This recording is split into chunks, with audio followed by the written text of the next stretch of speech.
الخير.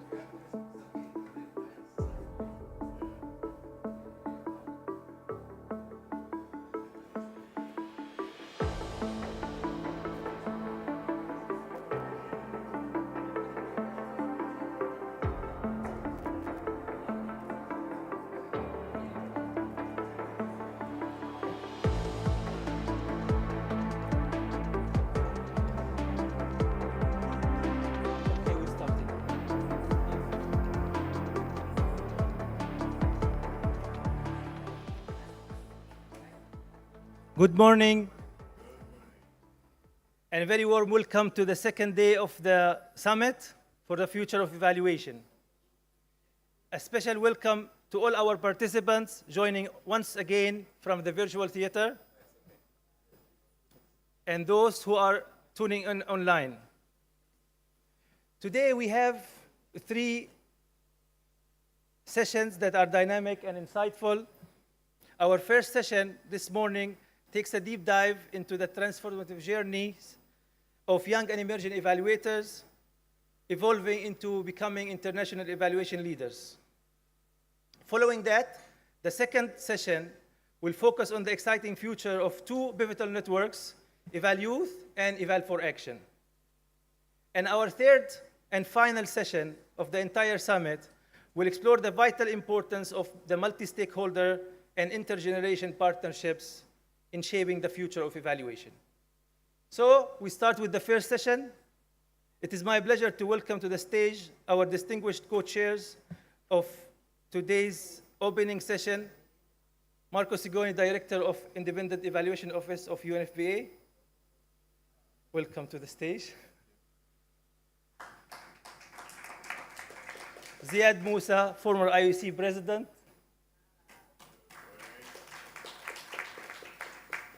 Ada Okambo, President of Ideas. And Asela Colombo, National Evaluation Capacity Development Specialist at the UNFPA Independent Evaluation Office. Welcome, Marco, Ziad, Ada, and Asela. The stage is yours. Thank you very much, Khalil. And good morning, everybody. Once again, I think we are having a historical session here because for the first time in 10 years, we have the godfather and godmother of the International Year of Evaluation all together here in the same stage. So thanks a lot for joining. And please, again, join me in welcoming this fabulous panel. So this panel is specifically, I would say, for our friends, young evaluators. Because this morning we're going to hear from some former young evaluators how they became international evaluation leaders. So we are going to hear from them what was their journey, what were the challenges and opportunities, and really we will hear the first-hand accounts from their perspective on this transition, let's say. But first of all, the question is, okay, but what are the characteristics, let's say, of an international evaluation leader? And for this, we can start with asking to our 2 avatars and listen to their opinion on what are the characteristics of international evaluation leaders.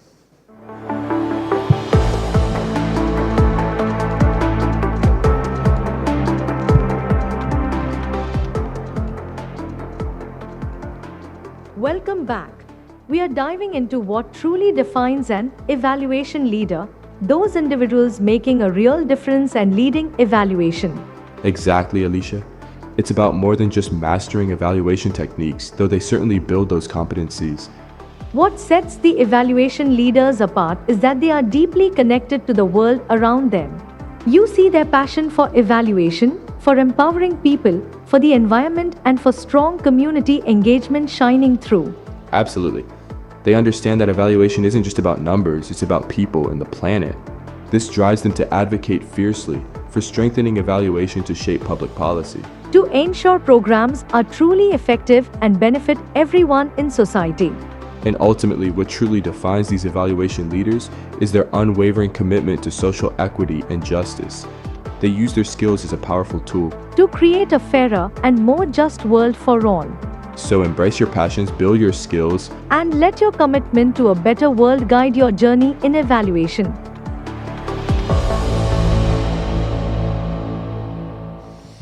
Thanks a lot to our avatars. And as we know that we are in the last day of a long week, we want to keep the energy high. And so we will go with a game. And the game goes like this. Each of the four of us, will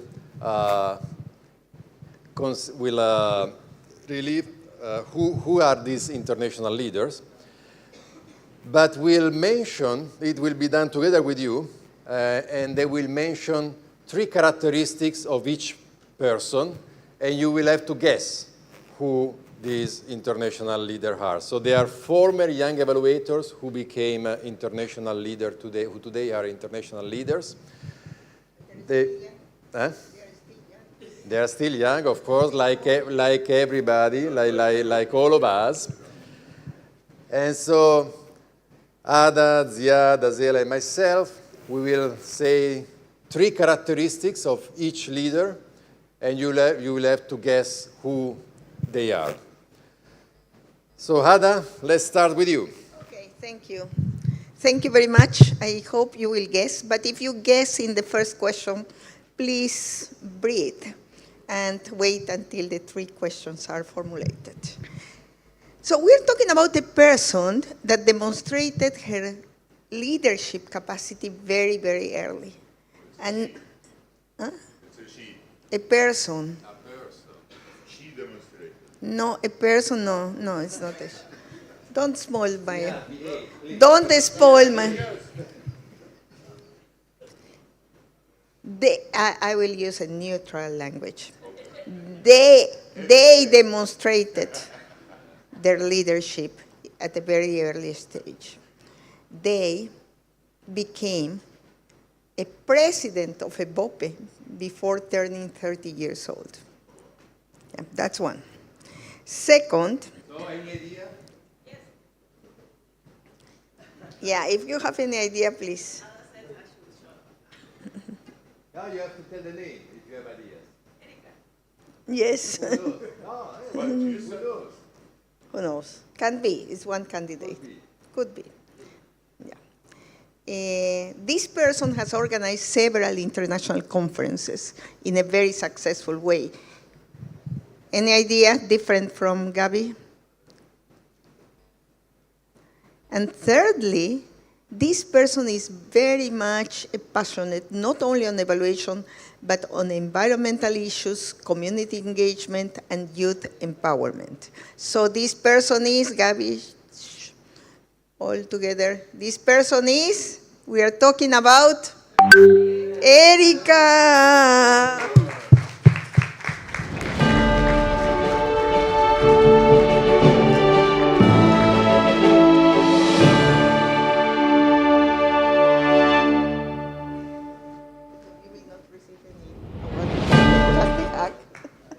Congratulations, my dear.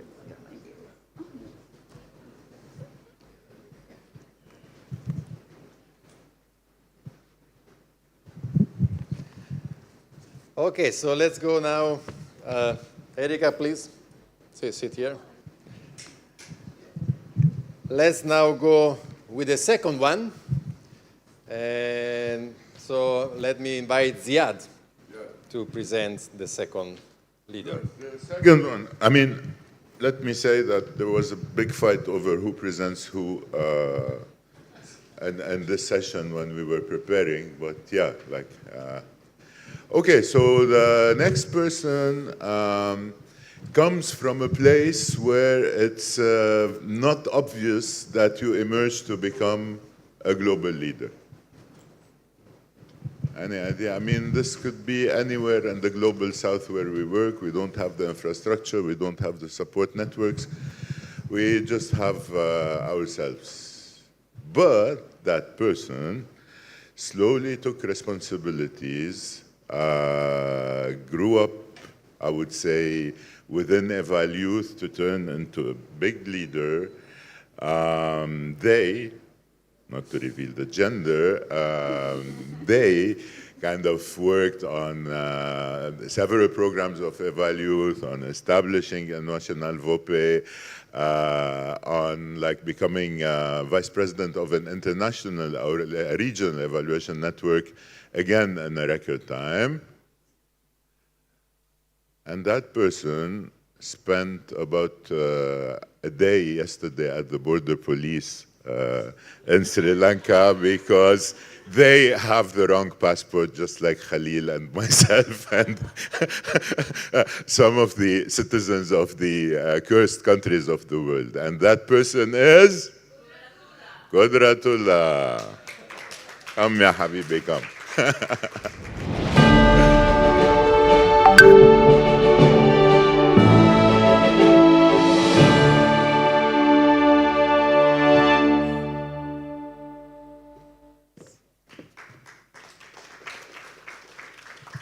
He smells good. He took shower after the police. Okay, thank you, Mr. Great, thanks a lot. So now let's go to Azela, who will reveal the third leader. Okay, thank you very much. I have the privilege to reveal the third person. So this person is an advocate for public policy and program evaluation. That's the first hint. This person is an advocate for public policy and program evaluation. Any clue? Everybody in the room. Okay, this person started as a YE of the regional network. Now he is the leader of that regional network. He or she, they. He or she. No? And this person is an IOC board member representing their region.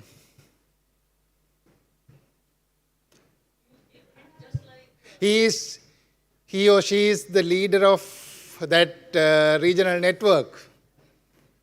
It's putting the regional network on fire with a French touch.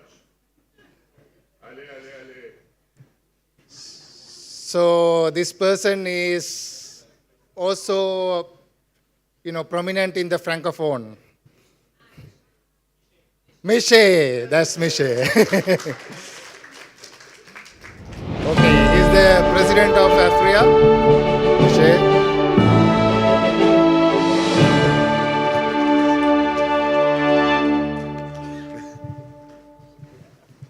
And now, last but not least, usually we talk about the importance of having young evaluators included in national VOPEs. But this person did much more. He founded the national VOPEs. This person. This person founded the national VOPEs. And it's quite exceptional because usually young evaluators, they...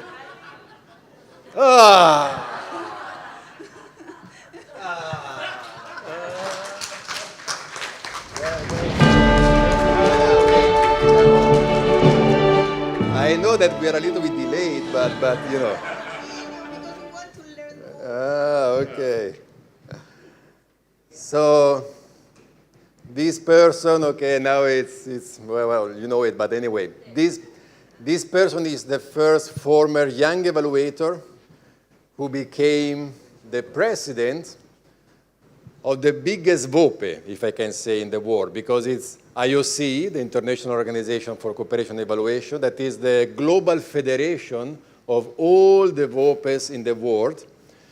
And so from a young evaluator, he became the president of the biggest federation, global federation of evaluation associations. And perhaps the most important is that this person is also an activist. And he truly believes in social justice and peace, despite of the fact that his own people today are subject to a tremendous genocide. And despite of that, he continued to fight for social justice and peace. So as you know, please welcome Khalil.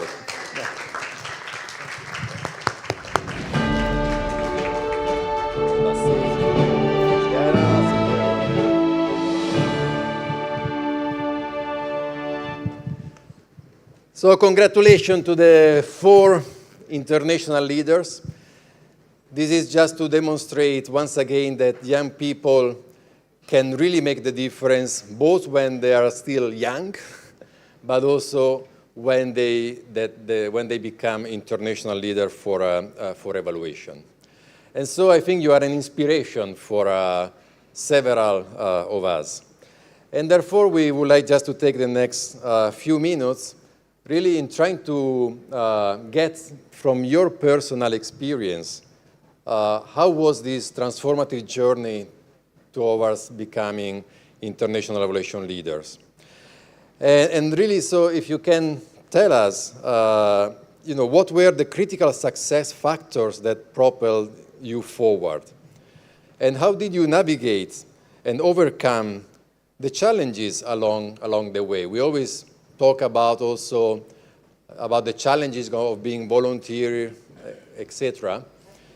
So if you can really share with us your insights of your personal journey. And well, perhaps we just go like this and then we come back. Okay. Thank you so much, Marco, and thank you for having me here. When I was reflecting on this journey, on where I am today and where I started at, there were a lot of things to consider and share. And when Ziad was introducing me, obviously one of the key, that's a challenge, I won't start with that, but I come from Afghanistan, and it's quite a challenging context to live in, to work in, and to stay in touch with in the international community. But I will start with the positive, and then I will share how I navigated that. I entered the evaluation field in a role that was an entry-level role in monitoring and evaluation. I consider myself in that country still as a somewhat privileged person, because in Afghanistan, in today's population, Afghanistan has 40 million people. And I was someone who had access to some early education, including one of the very key factors, that's the English language, because I had the privilege of learning the language that opened so many ways for me. Without that, I would be somewhere else. So that's one of my privileges. I had access to internet. I had strong family support from my parents. I also had very good on-the-job learning opportunity, like doing things and learning them at the same times. And I had this constant passion to keep going up. And that's when I found out about the VOPEs, the global VOPEs. And one of our evaluators in Afghanistan, he approached me and he said, do you want to be part of something called a VOPE, and we want to start it in Afghanistan. And we co-founded something. And that opened so many different opportunities for me. We just decided to start this VOPE, connect with the global community, spend efforts and times with other evaluators.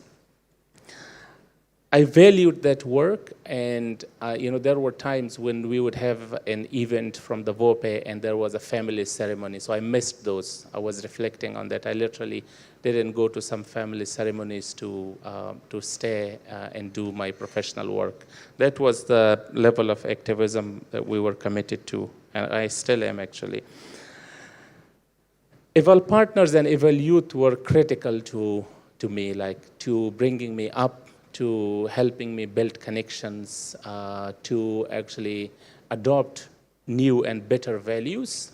I really value Eval partners and Eval Youth a lot in my career and their effect on my personality. My participation in the global events, conferences, online events, they've helped me a lot, and they've helped me be the person that I am today. I referred to challenges just before. When I was doing all these things, I was living in Afghanistan. It was a very challenging context. There was an ongoing conflict. Wherever I was, either in the eastern part or in the capital, there was always something happening every day. But there was this built-in resilience in us, in my generation, and that kept us going. So we never gave up. I never gave up. And I navigated these challenges by building these trust partnerships. Like I found our VOPE and the VOPE office as a safe space where I felt valued, when I went there, I felt like we're doing something very noble, and that gave me a sense of fulfillment, and we kept going. So I will pause there and hand it over to Erika. Thank you.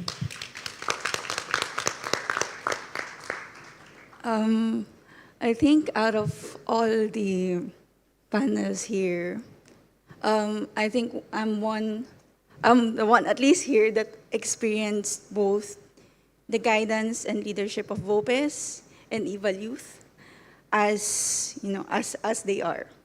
And I remember working under Jahid for the virtual conference, same with Khalil, on like several items as well with regards to the conference when I started taking more active role.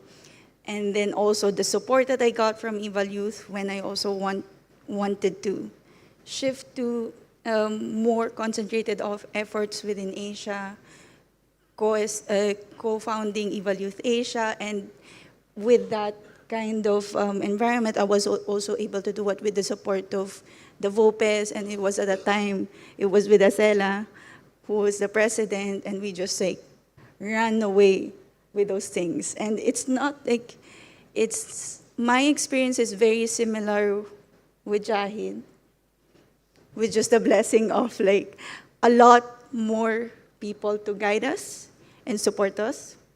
And I think that's when I always go to conferences that's not youth focused. I would always say that, like it's the enabling environment that always inspires the young people to take action. And that's the same for me. And that's why I'm always emotional when talking to you guys, especially familiar faces, especially with Ada and Ziyad. I've never had direct interaction with Ada and Ziyad when it comes to working with initiatives. But when I always see them, it's just the pure love and the pure support. And whenever I cry, they're my first two people to hug me and comfort me. And it's a kind of environment that I want every single member of Eval Youth to feel as well. That's how blessed I feel in this space. And I think I just want to always express that kind of gratitude towards all of you, everyone in this stage and everyone in their seats, on how you all have created this environment, this very positive environment. And I hope that you guys keep doing this and keep changing young people's lives, because it's that fuels us to do what we do in Eval Youth. If you think that we are, 10 years of experience, right? Like we've tried to innovate as much as we could, but we cannot innovate if there's no one who's supporting us in the change that we're trying to make. Because we ourselves doubt ourselves.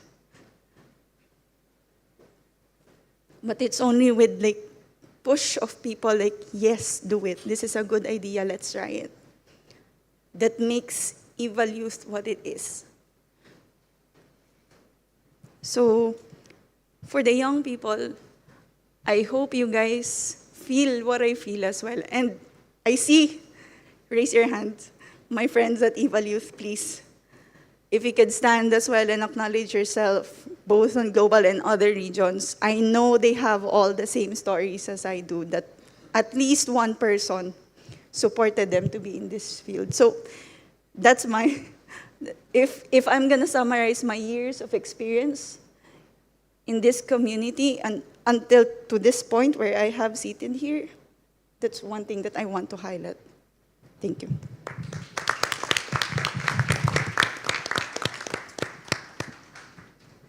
Thank you, Ada. Well, I share a lot with what my colleagues have already shared.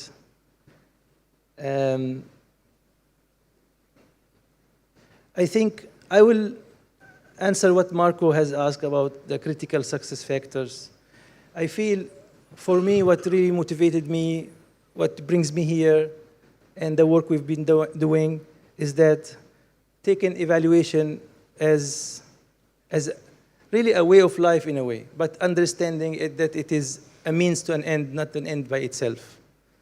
So, yes, the activist role, that it is very important for me, that I wanted to advocate for things and work on them, for social justice, for equity, coming from a place where, yes, I lived in a place in Palestine where this was not possible to have even equality with people living next to you based on their ethnicity or faith or where they're coming from. So I think that was an important factor. And then another aspect that I think is also important for young and emerging evaluators, it's also that you have to build the knowledge base, to be aware of the field, just understanding what is the field about, what is the theories, what are the approaches, what are the methodologies, but also how are things organized in evaluation globally and understand them to see. Because practically I'm speaking, you need to do something. And empathy is very important, emotions are very important, but also critical work and organizing is also very important. And finally, for this point, is the collaboration. Working with people who, for example, many in this room, but many are also not in this room. Until today, they want to advocate. Now we just started with IUCE and reach out to some colleagues and say, want to work on this initiative or that. They come, they have work, they have life, they have a lot of things, but they come to help and support, and they want to work on some ideas when they see it is important.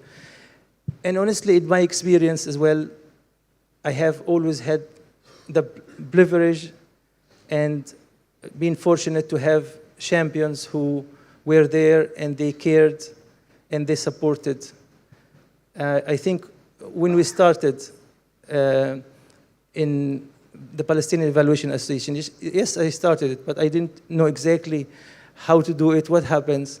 I think the first email I wrote to Ziad, he was then the president of the Eval MENA, and I wrote to him. Yes, he told me, where are you from? Who are you, actually? But then he helped. Yes. I have the email yet still. And also, really, EvalYouth, a lot of what EvalYouth has become to be now, it's with Marco's support.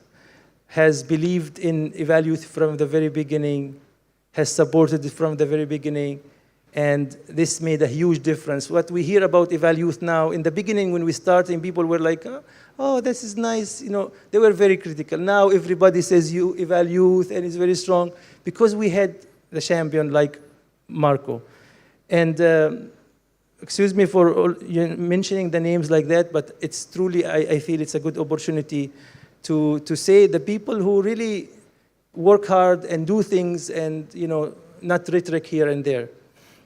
And of course, with our colleagues in Eval Partners, I was with Ada in the Eval Partners Management Group. I saw how much initiatives you've done and always supporting a lot of initiatives for youth, but others as well, which is very, very, very important. And a lot of the colleagues here, but I also will recall that the excitement from somebody who is so admired our field that I thought he will never give us a chance of the day to even speak about EvalYouth. And once I shared with him about EvalYouth, Michael Button, he was supportive. Even the first song he did after that, he put something about EvalYouth, celebrated EvalYouth. We communicate a lot about EvalYouth and other projects, and coming with ideas. In the Ideas Conference the other day, I have a new idea, he said, for EvalYouth, they can do intergenerational work on this and that. So that is something that I never expected when I was reading your books before. So that I appreciate. And a lot of the colleagues here, right now, for example, in IUCE when we joined, there are colleagues who have been there, are seniors, Chella, Rajib, and others. They welcome us as, yes, we are younger, we coming, and they come and, yes, take the leadership, work with us, and they were very, very gracious as this. So, sorry, maybe I take a little bit long. Yes, Marie Gervais was very important, but also Bianca Montes-Moorhead, who actually started EvalYouth and worked with EvalYouth a lot. Yeah, thank you. Thank you very much. I feel privileged to be here and to speak as a leaders of the VOPAs, that is AFREA, African Evaluation Association. My journey with the VOPA started in 2014 when I was in Canada for 1 week training coming from Burkina Faso. And I meet Marie Gervais, who rests in peace now. And she is the one who talked to me about AFREA and talked to me about the VOPAs for the first time. And she was the one who showing me the emerging leaders, someone who has the capacity and just need a mentor to take his hand, support him, and show him the way. And this is how my journey started and how I joined Khalil, Quadra, and the other leaders to launch the EvalYouth movement in 2015. So for me, one of the factors that is important for a young and emerging evaluators is to have someone who is already in the movement to take care of them, support them, and give them the support that they need to start their journey in evaluation. So I'm very grateful to Marie, who started this with me. She's not with us anymore, but I want to really pay tribute to Marie for the work she has done on my life. Another factor that I'm seeing that was really, really determinant for us to become leaders is we was at a good place at the good moment. We have people like Ziad, Marco, and also Ada that was launching the support to the young and emerging evaluator. There was this global movement that this is time now to support and to formally launch a movement to support the young evaluators to make sure their voice can count globally but also locally. So that was really a good support and good leverage to launch us in our journey as emerging evaluators and also emerging leaders in the space of the evaluation. Also, what I will say, for me personally, evaluation is a passion. I think if you have that passion for something that you want to do, you will also find a way to be dedicated to what you are doing. And this is something that is also determinant. I remember most of the time when I was doing voluntary work to revise proposals that have been submitted to the conference, supporting remotely organization of evaluation events, people were finding that I'm suffering a lot. But for me, I was not suffering. It was a pleasure for me because I have the passion for the evaluation, and I was wanted to be the one who will support the evaluation. And also, lastly, what I will say, one of the factors that is really determinant is to have inside of you the desire to serve the others. I believe being a leader of a VOPE, that is a voluntary work where you dedicate your time and sometimes you dedicate your own resources to support the VOPE's work. That means that you need to have in you the desire to serve the others. If not, it will be not possible. And for me, this desire is something that started when I was a child, and this is something that is already and always in my heart to serve and to support the others with a cause that I have in my heart. Challenges that we face. The first is, as you know, I was talking with Khalil this morning, I said, being a leader of the VOPE is very challenging because you need to find a balance between your dedication to the VOPEs, but also the dedication to your daily work and how you bring bread at home after this journey as leaders at the global level and the evaluation. So this is one of the key challenges that we had as a young and emerging evaluators, as a leader in the field of the evaluation. But for me, the way I overcome these challenges is 2 years ago, I moved from my full-time position and I launched my own company in evaluation. So I'm now a CEO of a company, so that allowed me to have the time and also to master my calendar to make sure I can give the time that is needed to support the movement of the evaluation in African continent. The other challenge that we have was at the beginning, we come as a young and emerging evaluators, we show established leaders in the VOPEs that was running the evaluation around globally, but also locally for long times. So there is this trust that they have to put on us as a young people to say that, yes, we trust you, we believe you, to pass the torch to you for you as an emerging leader for the next generation. But for that, it was not guaranteed and it was not free. We have to prove ourselves and to prove to them that we are able and we can do it. And this is one of the challenges, but I think we overcome it, and this is why we are here today. So I'm very grateful to all the people here and all the people that have supported our journey as a young and emerging evaluators. I remember 10 years ago, we was very young, but now we are here. Thank you very much. Wow, really, thanks a lot, for this. I think it's really fascinating personal histories, personal stories that can really inspire all of us. So, in concluding, could you just say in 2 words, what are the key advice that you would give to the today young evaluators really to become international evaluation leaders? Really the 2 key words. Yeah, and then. Okay, no, it's okay.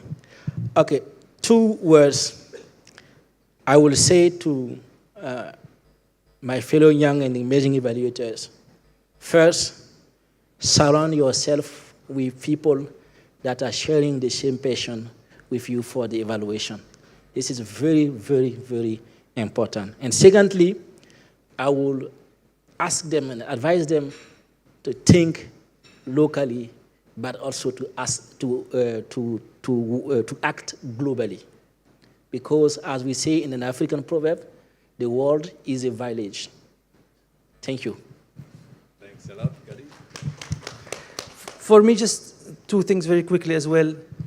I think one is the importance of the governance, the leadership, the work in the organizing.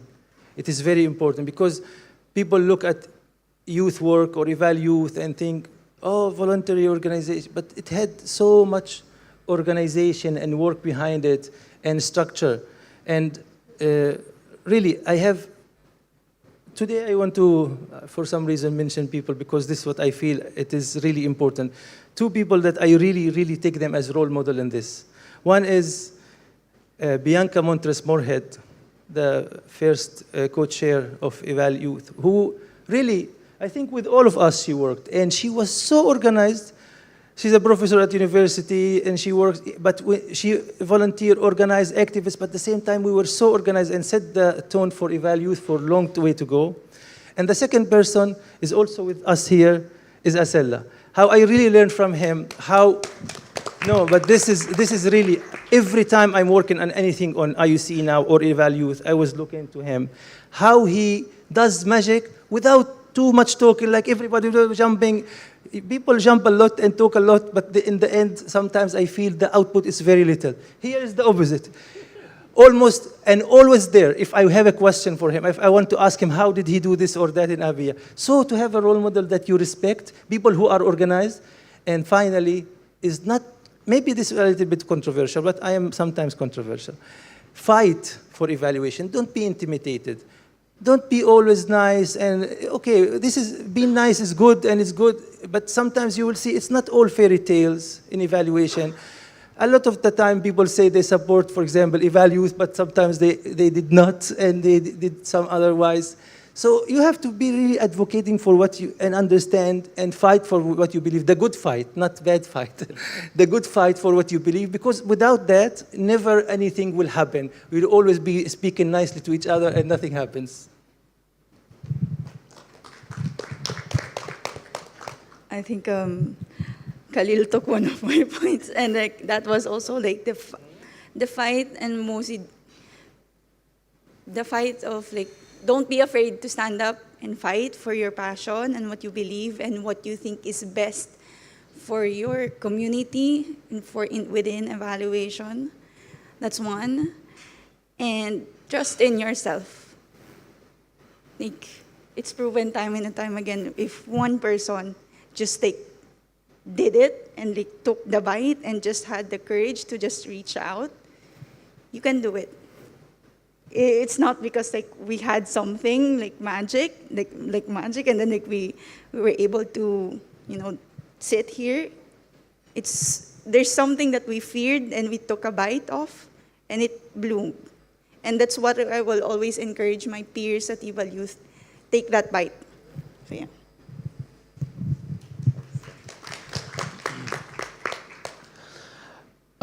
For me, I think staying connected with VOPEs, like for me, my connection with the Asia Pacific Evaluation Association, whatever we do there, the engagement with the countries in our region, that's really critical. And I really recommend that to all young and emerging evaluators to do that, to stay connected with your VOPEs and with your region. And number two, work and lead with values. Values is really critical. And build relationships, like this human-to-human relationships with your peers, with your seniors, whoever you work with. That's really important for the success. Thank you. Thank you very much. So, wait. We are already over time. So either you promise me that you speak only for 15 seconds, but I will stop you in 50 seconds. Eh? Okay. Just 2 minutes. No, not 2 minutes. 2 minutes. 15 seconds. 120 seconds. 2 words. Come on, be nice Italian. Go, 15 seconds pass. Go. Okay, just I want to, just closing the loop. 2015, we launched several networks. There was EvalYouth, but there was also EvalGender Plus, there was Global Parliamentarian, there was Eval Indigenous, etc.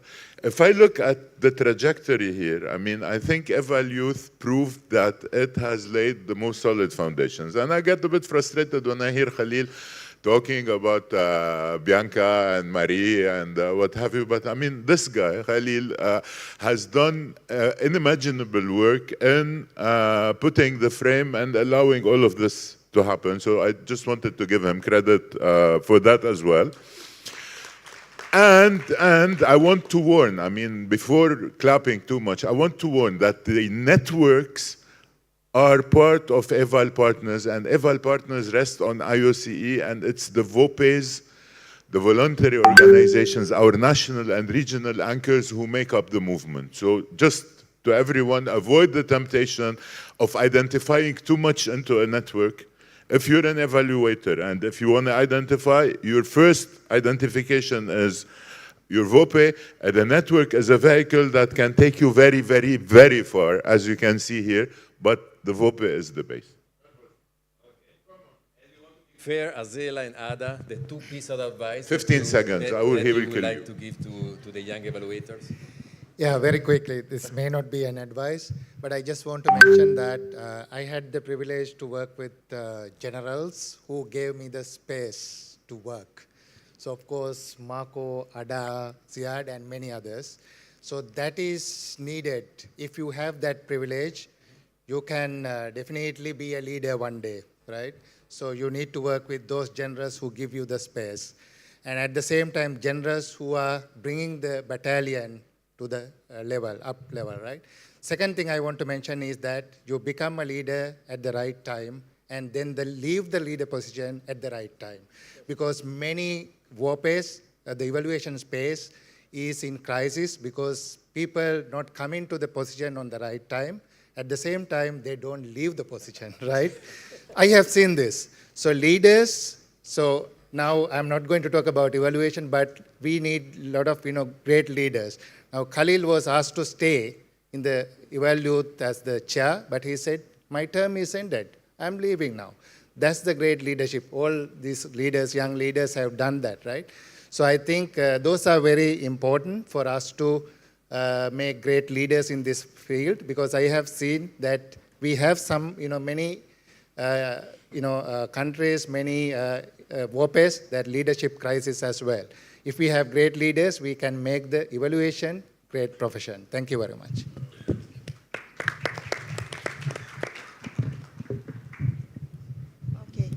Okay, I'll try to be brief.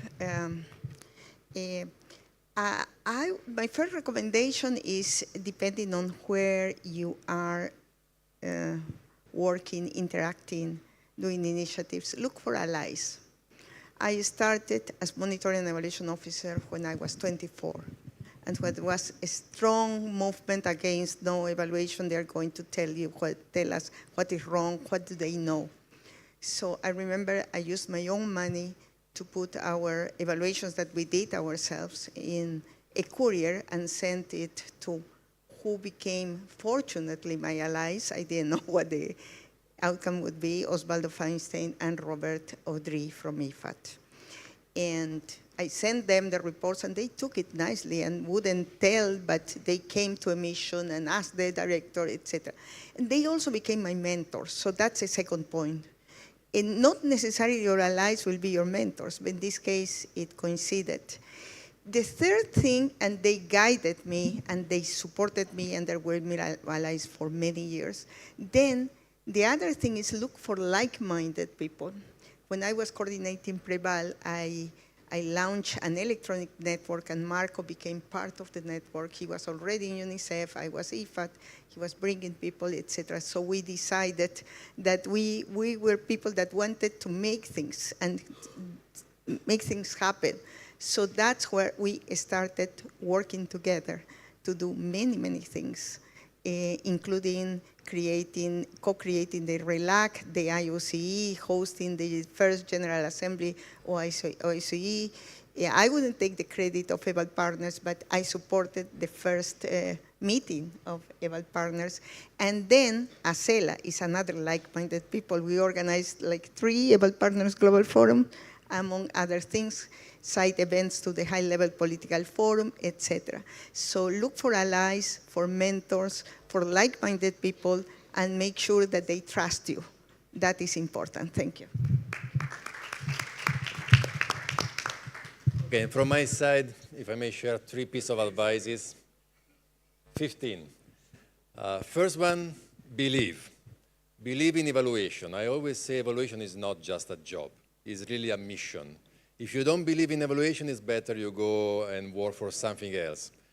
Because evaluation can really be an instrument, a tool to change the world. Second link to that is be passionate.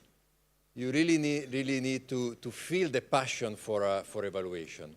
And that brings me to the third thing that was mentioned by Michael yesterday, but I always mention it several years ago. we should be evaluation activists. You know, it's really so important to have that passion that can be transmitted and transferred to other people, because if we want evaluation to be an agent of change, we have to be the first one to believe in it and really to be activists and to be passionate about that. So with this, thanks a lot once again to this wonderful panel, and thanks a lot for joining.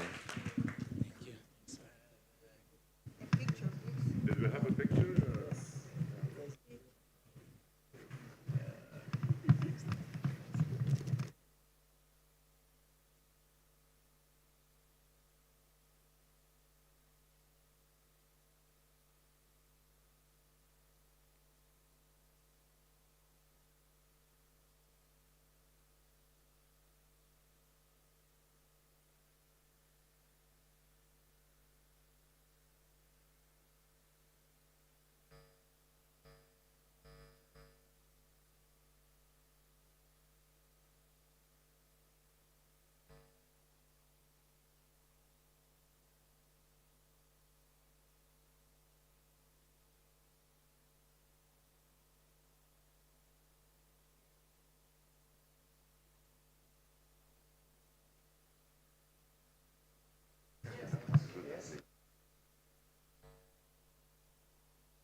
Gabriella, you want to?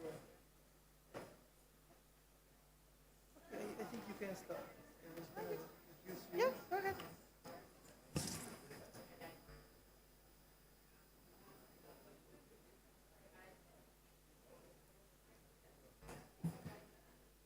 Thank you. I hope you enjoyed that session. And now it's my pleasure to welcome to the stage the moderator of the next important session, Gabriela Rentaria Flores, the esteemed former chair of EvalYouth Global Network.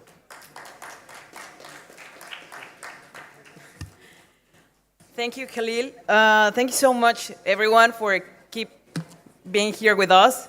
Good morning to everyone. I'm really happy to be here today in this room, online, and I'm really happy to see all of these new exchanges that is happening as well in the virtual theater. And let me just take one moment to reflect and project into the future of our movement, EvalYouth, Eval4Action movement.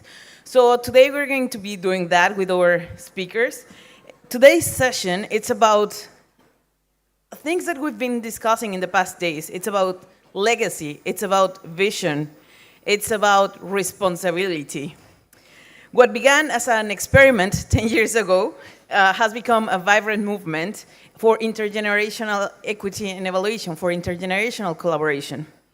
I'd like now to invite our speakers to join me on stage with the evil torch, that it's a symbol of our shared commitment. With this, let's see the, I'll just welcome here Olivia Melvin, the chair of EvalYouth in North America. Yeah, round of applause. Also to Daisy Ramos, who's a representative from the LAC region in the new management group of EvalYouth. Daisy.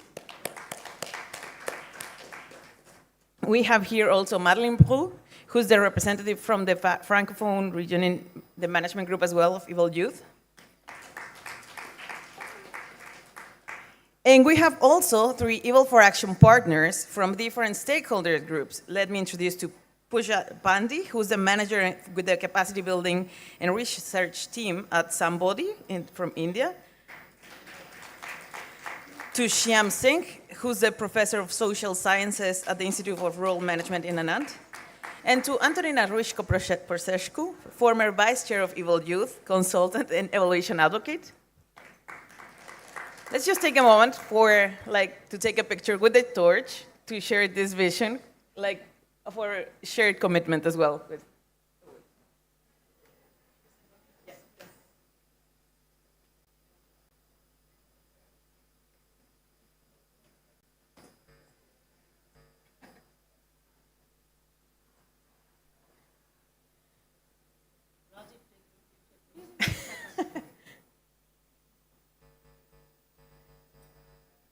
Thank you.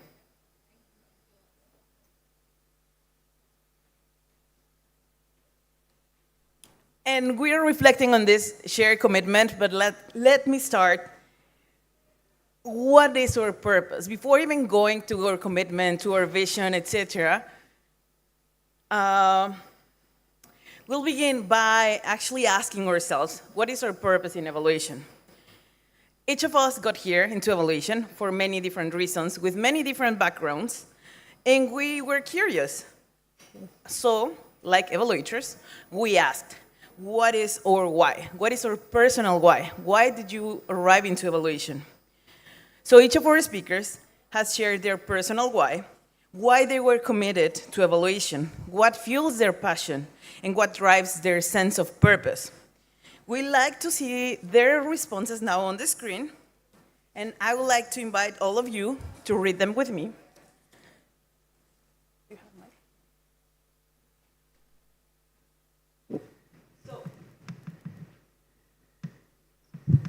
So here we have all their whys. The first why is young people are often the purest form of evaluators, exhibiting an ever-present curiosity while learning how to engage with the world. The second why is, for me, it started with a sense of discomfort, with how stories were being told, and more importantly, who was selling them. I see evaluation not as a product to be delivered, but as a process of dialogue. The third why is what began as a research career plan became a commitment to transform evaluation from a technical field into a movement for learning. The fourth why is I believe that every positive action in the social field deserves to be recognized, replicated, and scaled up to generate a lasting impact. And the last why is listening and analyzing are our most powerful tools for shifting power and unlocking change. So, if any of these whys resonated with you, I'm going to ask also you to think, what is your why into evaluation? What drives your purpose? And now, can we go to the slide? So if you feel connected with any of them, please, I will ask for your inputs. So join the Slido, and please vote for which why did you feel connected to. Also, if you're here on stage or on the virtual theater and you want to share your why, which one did you feel connected to, please let us know. We can give you the mic. And we will have then a short space for our speakers to share a little bit more about their whys.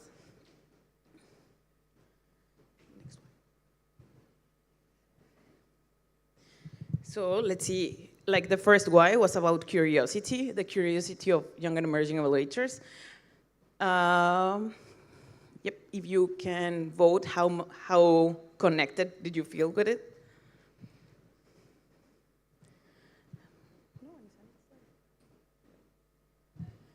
So if any of you on here wants to share also their whys. Oh, good. We're getting the responses now, thank you.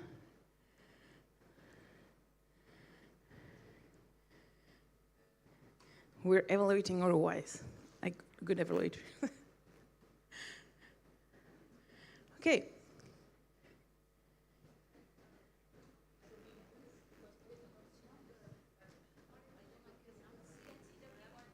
Sorry? Yeah, these are emojis. So these are emojis, so what's your level of connection with each of the whys?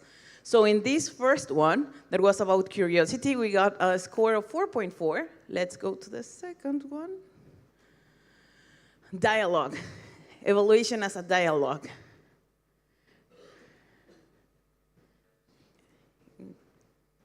Then we also have evaluation for transformation. A lot of people connected with this.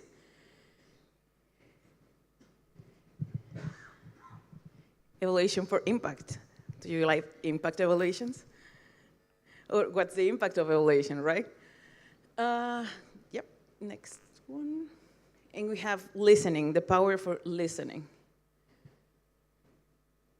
Do we have another one? Which is the most voted? Great. We also have here your whys. Why are you in the field of evaluation? Because of passion, improving development outcomes. Anything worth doing is worth doing it well. Got the first job into evaluation. Get engaged with the same-minded young and emerging evaluators and make the world to a next stage. Passion. So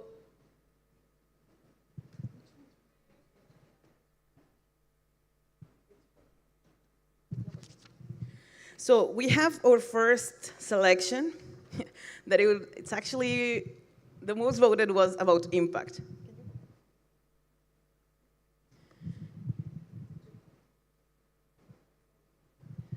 So let's just remember what's this impact statement about. I believe that every positive, to the next one, before one.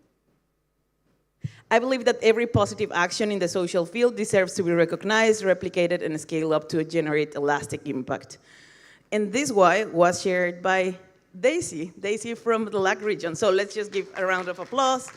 Daisy, you want to share a little bit more about your why? Thank you so much in the present. In this moment, let me to share in my speech, in my language. The first,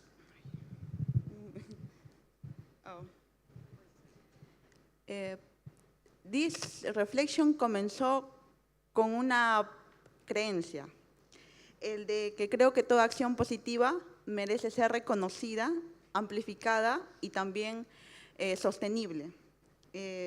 Y vi eso en la evaluación. Vi que la evaluación tenía ese poder para poder amplificar las voces, pero también amplificar el impacto. ¿Cómo esto ratificó mi compromiso para seguir impulsando la evaluación? Mis primeros pasos lo di en la red de EvalYouth Perú.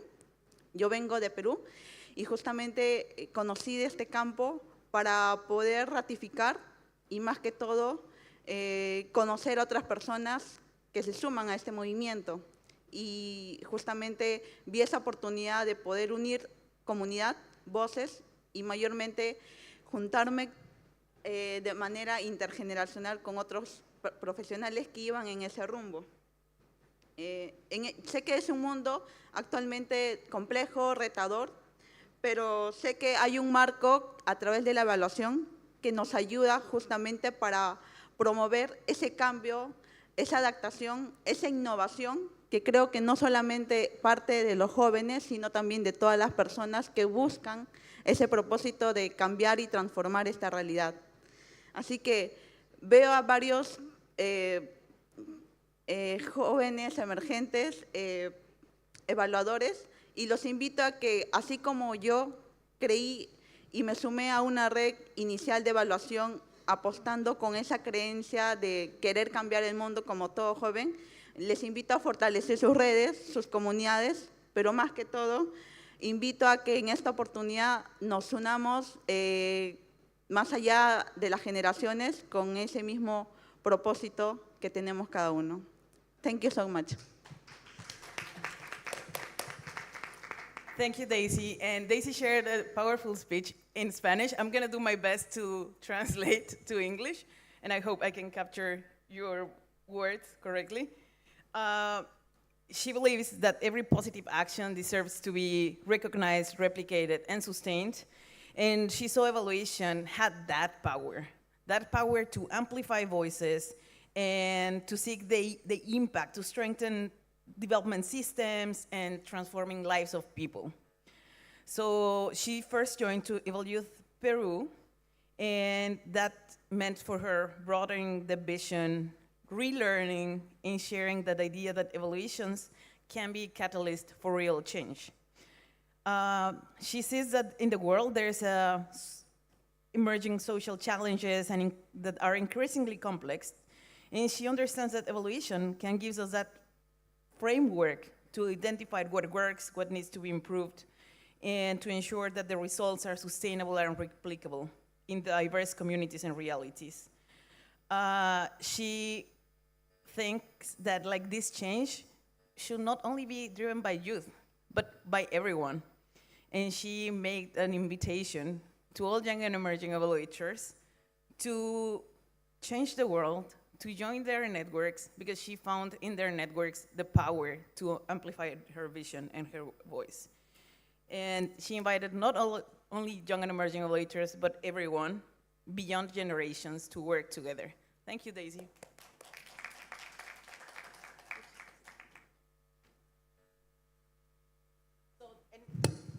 So anyone want to share their whys, want to ask any of these whys, what to expand? Any of the whys?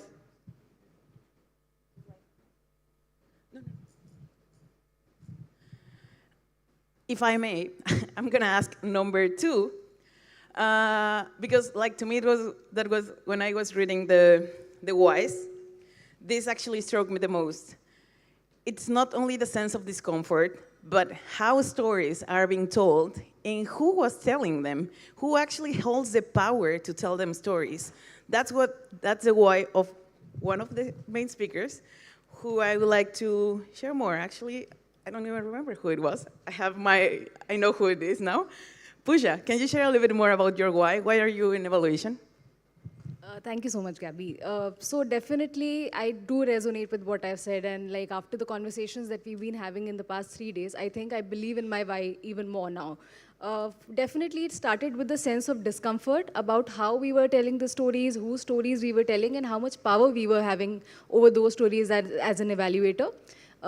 In my early days as a practitioner in the field, these are the kinds of questions that I kept dealing with, mulling with, and that discomfort then turned into sort of curiosity and eventually into a conviction, where the importance and power of evaluation became crystal clear to me, where evaluation emerged as a tool for transformation, and I started believing more and more in the movement itself.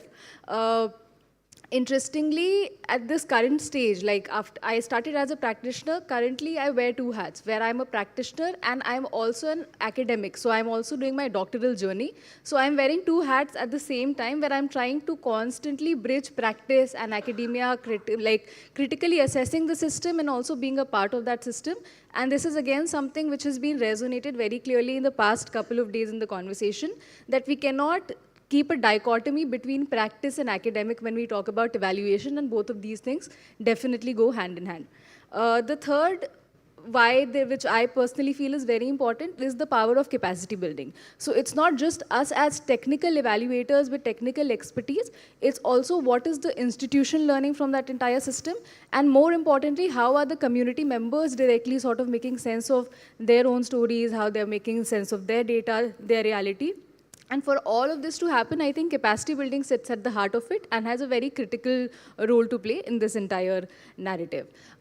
Lastly, on a much deeper level, because as like a woman evaluator in the field, I'd want to definitely see the field of evaluation getting more and more emancipatory. And as Marco was saying, definitely a little bit more empathetic. So empathy is something that we have to develop on the go while on the job, and we have to continue with this. So thanks so much.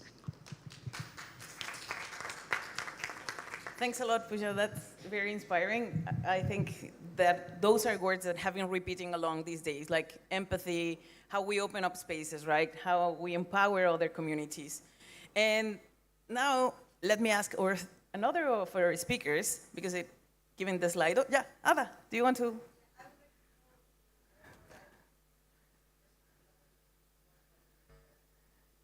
The first statement.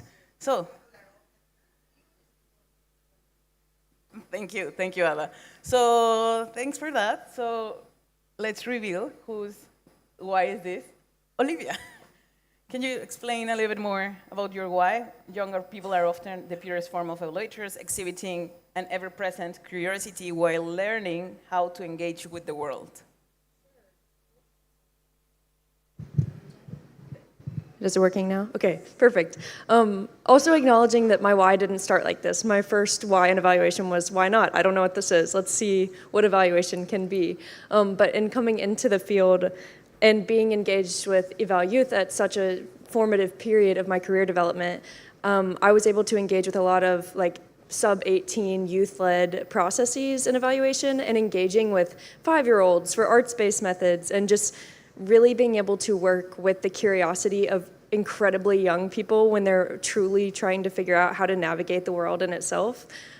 This is very important to me because I see a fundamental disconnect between the expectations of senior and adult humans in the world creating systems without the input of young people, but placing expectations on those young people to sustain those systems. So without that collaborative conversation, even with 3 to 5-year-olds and how things are developed and what they want to see in their future, there's a missed opportunity to have something that can be sustained and more fruitful in the long run. Beyond that, I'm also from a southern rural state in the United States, and most of the evaluative work that happens in this state is done by people from outside of the state without local knowledge and understanding of those communities, much less understanding of the youth experience in those communities.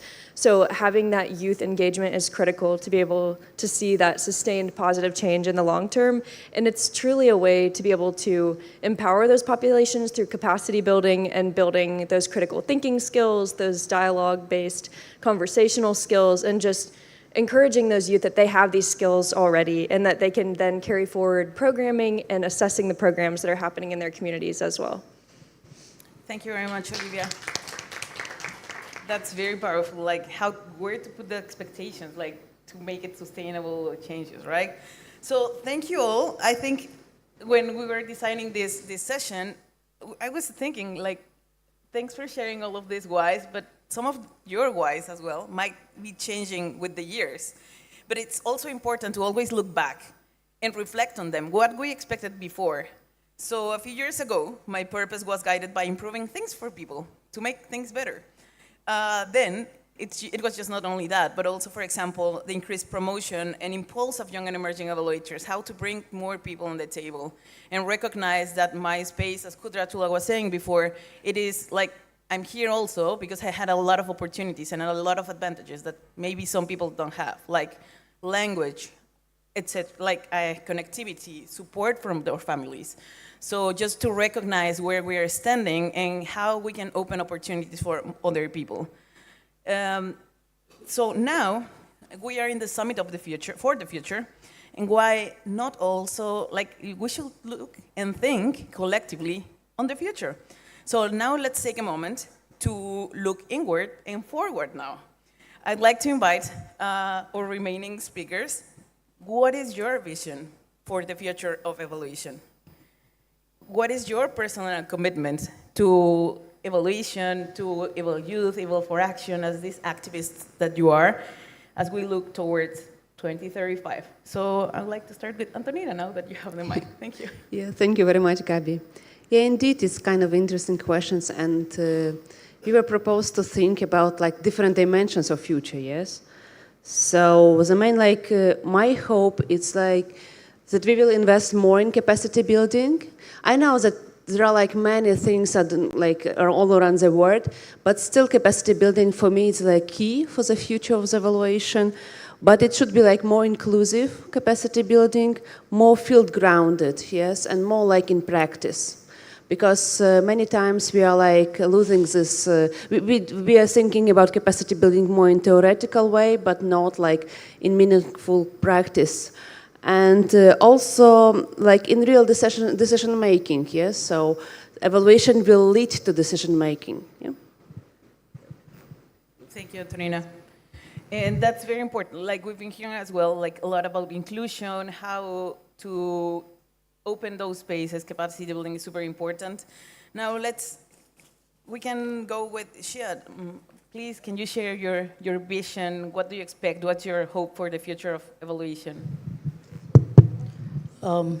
Thank you so much. I really thank Asila and the organizers to put me in this panel. I feel young again. I mean, in terms of the passion or the vision that I have, is quite not so traditional, not so conservative when it comes to evaluation. My passion mostly comes to the fact that I teach a course on monitoring and evaluation to around 60 to 120 students every year. maybe 8 or 9 or 10 of them actually go to the job where the evaluation is needed. So then I started thinking about why not prepare or teach evaluations for non-evaluators. Let them apply the principle of evaluations, monitoring in their own life. And I am happy to tell you, just a week ago, I received an email from about 4 or 5 years ago. One student did the course and writing to me. She was saying, sir, I'm working with the Gates Foundation and not in evaluation unit, but whatever was taught as a basic principle of evaluation and monitoring, I'm getting a lot of attention, my documents are being recognized. So my passion is to make this movement, and generate evaluators, what I call as the barefoot evaluators. When I say barefoot, I doesn't mean any economic well-being indicators here. The idea is, can people, youth, women in the villages go to the village assembly and ask certain questions about the accountability and transparency? Youth can go to the school and ask certain questions about the transparency, accountability, and the delivery and quality of education. So I think what, in one line, and that I'll conclude, is I want evaluation and monitoring, both, to be discussed in the village assemblies, championed by communities, practiced by these youth, women, and others. That's what I call them, a barefoot evaluator. Thank you. Thanks a lot. Like, we all should promote evaluation beyond only evaluators, right? Like, at some point, we all should be a little bit of an evaluator, even if you're not evaluators. Like, thank you for that. And now, we've been talking about inclusion, so we specifically asked for this panel, and we aim to this panel to be to include different perspectives, different voices from different regions. And now I would like to ask you, Madeleine, what is your vision for evaluation? And Madeleine will be also speaking French, so I'll try to make my best for translating this. Thank you. Okay. Merci, Gabriela. Pour moi, ma vision pour l'évaluation, je rêve une évaluation où chaque voix compte. Celle des jeunes, celle des femmes, celle des minorités, celle des communautés qui sont cachées, vulnérables. Pour moi, l'évaluation, l'avenir de l'évaluation sont 3 points. Une évaluation intergénérationnelle où les jeunes ne sont pas seulement des apprenants, mais qui sont des leaders, des jeunes qui ont des pensées critiques. Une évaluation inclusive où la voix de tous les bénéficiaires et tout sont faits avec eux, pour eux, et dans toutes les évaluations. Une évaluation aussi innovante. Innovante dans le sens où où les outils numériques sont utilisés de manière responsable et équitable pour mieux vulgariser l'évaluation. Et pour moi aussi, au niveau de l'évaluation, en tant que représentant francophone, c'est d'œuvrer aussi pour la francophonie et que l'évaluation soit aussi multilinguiste, ouverte à d'autres francophones comme moi. Merci. Merci, Madeleine. So, I'm gonna be really honest, I'm cheating. She sent me her speech in English this time, so I'm gonna read it. Her vision for the future of evaluation is one of a field that is more human, more equitable, and more engaged in social transformation. She envisions an evaluation where every voice matters, that of youth, women, people in rural areas, indigenous populations, and those who are often labeled as beneficiaries without truly being heard. Over the next 10 years, evaluation should no longer be a top-down exercise reserved for external experts, but it must become a space for co-creation, dialogue, and shared learning. She believes the future of evaluation depends on 3 major shifts. A more inclusive evaluation, which integrates participatory and community-based approaches, values local knowledge, lived experiences, and the diversity of cultural perspectives. A more agile and innovative evaluation, which leverages technologies such as artificial intelligence and digital tools, but in an ethical, responsible, and human-centered way.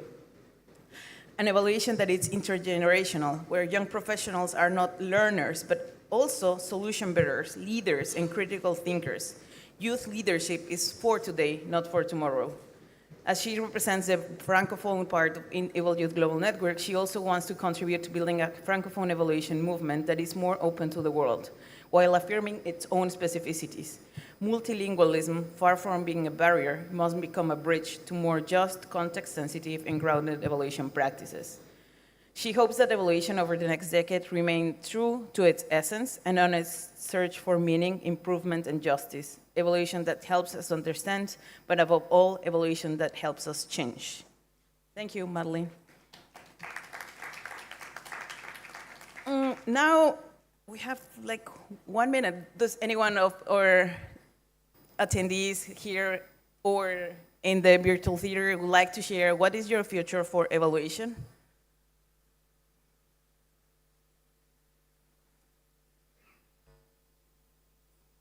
No? Well, think, because I'm going to do a test. No, just kidding. But actually, in this vision, listening to us, listening to all of our speakers remind us why we are here, not only today, but in this field, in this movement. And I want to share a little bit with you before we go to the next part. EvalYouth has become more than a network. Like, it is actually a global force for transformation, driven by the vision and energy from young and emerging evaluators. These young and emerging evaluators are not just the evaluators of tomorrow, but as we saw in the previous session, they are the leading today. And the EvalYouth platforms exist to amplify their voices, to build their capacities, and make sure that they are not just included, but they are actually shaping the future of evaluation. I think we all have heard the phrase, with great power comes a great responsibility. But if we truly believe in sharing power, in accountability, in inclusion across generation, across regions, and across communities, we also must be prepared to share responsibility. It doesn't matter to which network we belong to, whether it's EvalYouth, EvalGender, EvalIndigenous, Global Parliamentarians, ABOPE at university. If we care about equity and transformation, we are already part of the evaluation community, and we should all be ready to share that responsibility. So now, let's be accountable for that, and let's hope that this vision, that we can create a community and a vision for the future of evaluation. So my test was, let's think about it. Let's just go ahead and think, what is your vision for evaluation in the future? What is your why? Let's reflect on what's coming ahead. So we're inviting all of you, present and online, to help us build this time capsule of evaluation. Let's think our why, and let's share what is your vision into the 10 years into the future of evaluation. You can scan the QR code. You don't have to fill it up by now, but let's build a time capsule in which we put all our hopes, all our vision, and let's revisit this in 10 years. So you can scan the QR code, fill out the information that is there, and see you in 10, EvalYouth, Global Network, will make sure to keep safe all of this information, and in 2035, in 10 years, we will open it together. Please write a short message for yourself in the future, reflecting your personal commitment to evaluation, and share hopes, vision, or just write a message to a young and emerging evaluator in the future. We had some avatars in this session that gave us a little bit of a hint, but yeah, we want all to have your inputs for the next generation of evaluators. You can also attach a picture of yourself. You can also attach a picture of yourself with the Eval torch. And yeah, let's see each other in 10 years. So, thank you. I would like to open up the floor if anyone wants to share anything, any advice, their visions. No? Anyone?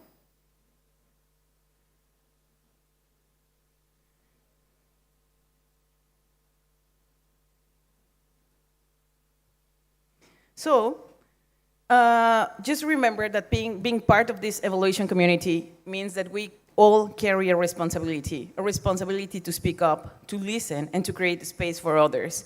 And that we must work towards evaluation that is an inclusive, courageous, and grounded in justice, as we've heard from all the speakers.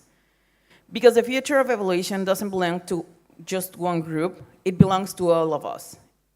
Young and emerging evaluators must be at the center of that future, but each of us have to do our part, not just to hold power, but to share it and to use it with a purpose.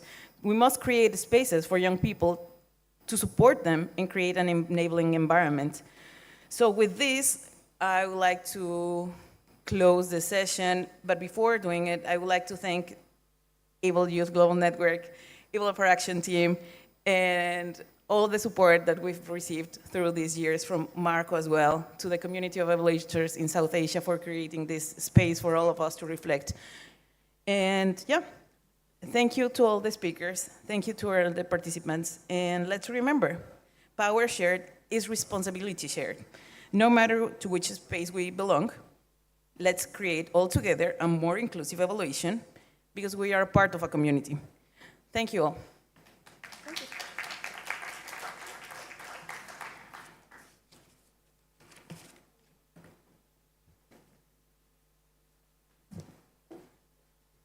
Thank you, Gabriela, and all inspiring years. And now we have a coffee break, but I will invite Ziad very quickly. We have something to announce before. Yes.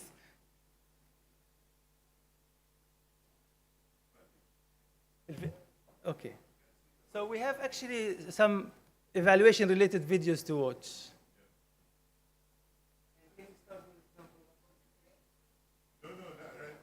Right now. Very sexy videos.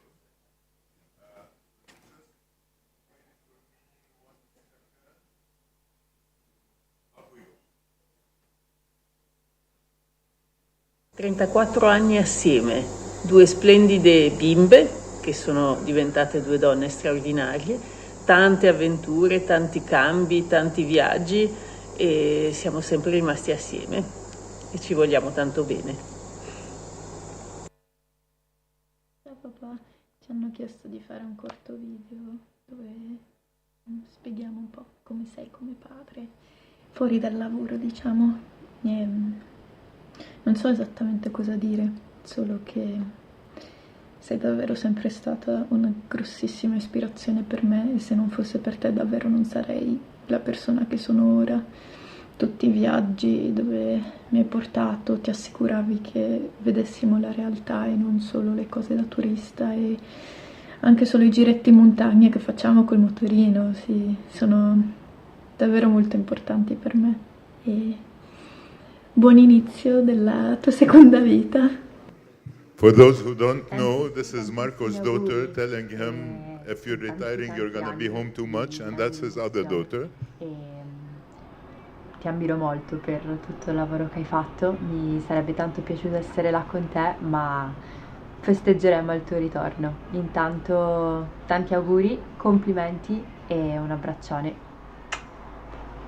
Tantissimi, tantissimi.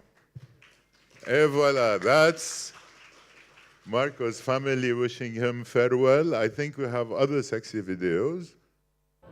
Okay, Marco, it has been great to have the opportunity of coinciding with you in many places. You have been one of these incredible leaders in evaluation, and I just wish you all the best in your retirement. Sì. Marco, tu stai andando in pensione, ma non pensare di fermarti. Siamo sicuri che tu continuerai ancora meglio, avrai più tempo, farai cose più interessanti come tu sei bravissimo e capace di fare.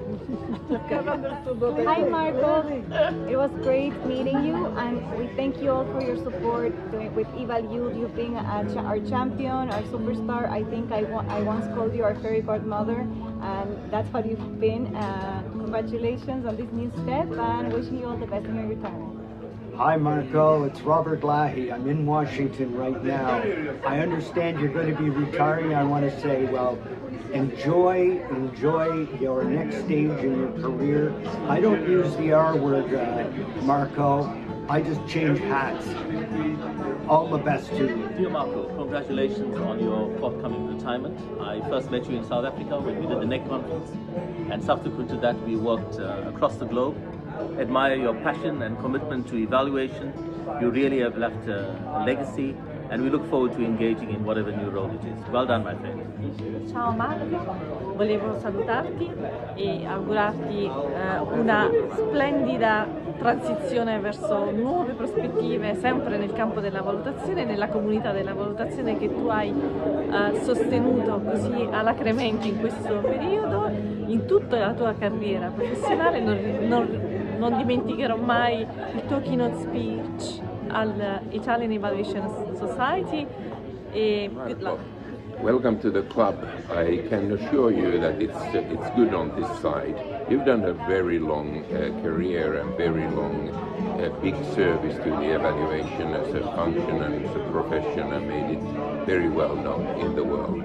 So you can rest on those laurels, but I'm sure that you will find something more constructive to do also. So good luck. Hi Marco, it's been a pleasure to work with you over the years. I feel like we have grown up together, and I have admired everything you have contributed along the way, from building Eval Partners to supporting EvalYouth, and just being true to the values that drive us all. Thank you for everything, and you're not done. As others have said, let's see what you do next.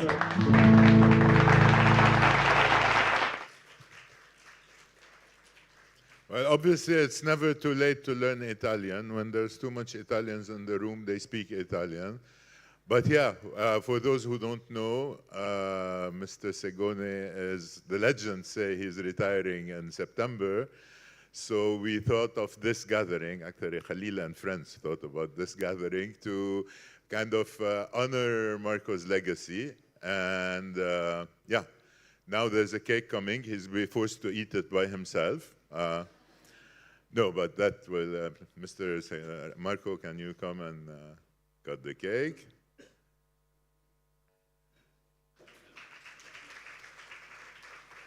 I don't know, will Khalil, we're gonna give the floor to participants to speak about what they, how they feel about Marco.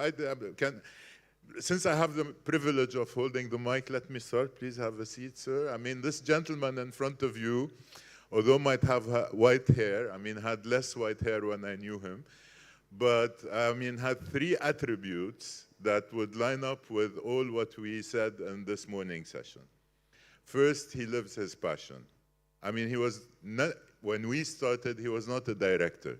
He was just an officer stationed all over the planet, but believed in evaluation. And everywhere he moved, and I've been lucky to witness where he moved the last 12 years, he has always worked tirelessly for the cause of evaluation and for the cause of VOPEs. Second thing is that, yeah, you can be a director and you can still have the flame intact. You can be at first level, upper level, and higher level, but you make a difference and leave a footprint only if you keep on working in what you believed in. And last but not least, despite the white hair, I think his first and essential passion is youth, and they say youth keeps you young. Marco, thank you for everything along the way, for being a role model, for being inspirational, and ladies and gentlemen, especially the young and emerging ones, this is the model to follow.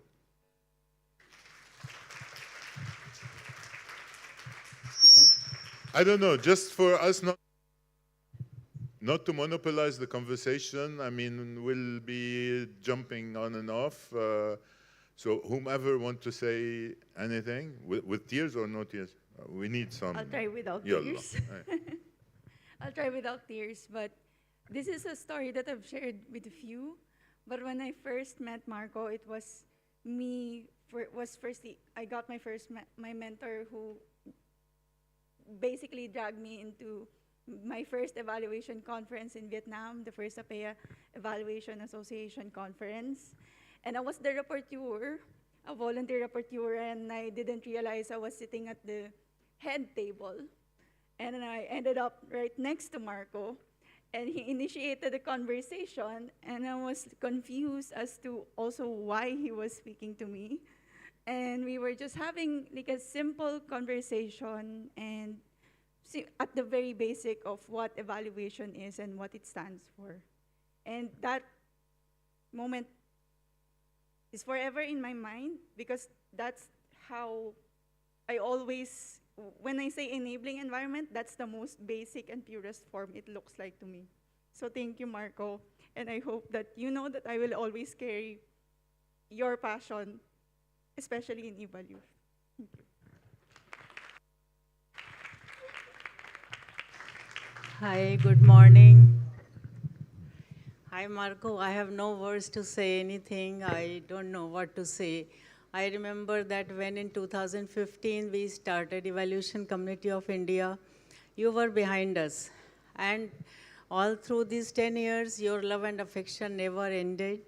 And in all the storms, when we had a journey from 2015 to this time, you were always with us, stood with us, and you were always by our side.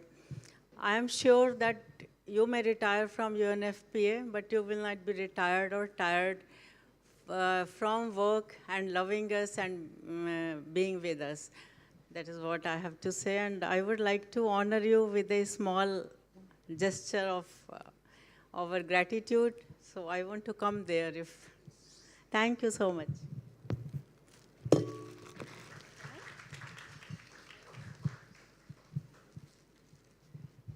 But very short message. Also, I have kind of a story as Anna Erika. In 2017, I was really worrying to meet Marco and to start speaking with him. Okay, just yes, let's celebrate. This one.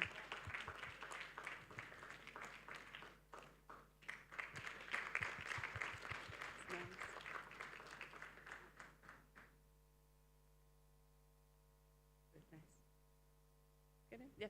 So, and perhaps even Marco don't remember that this moment, but for me it was like kind of a key.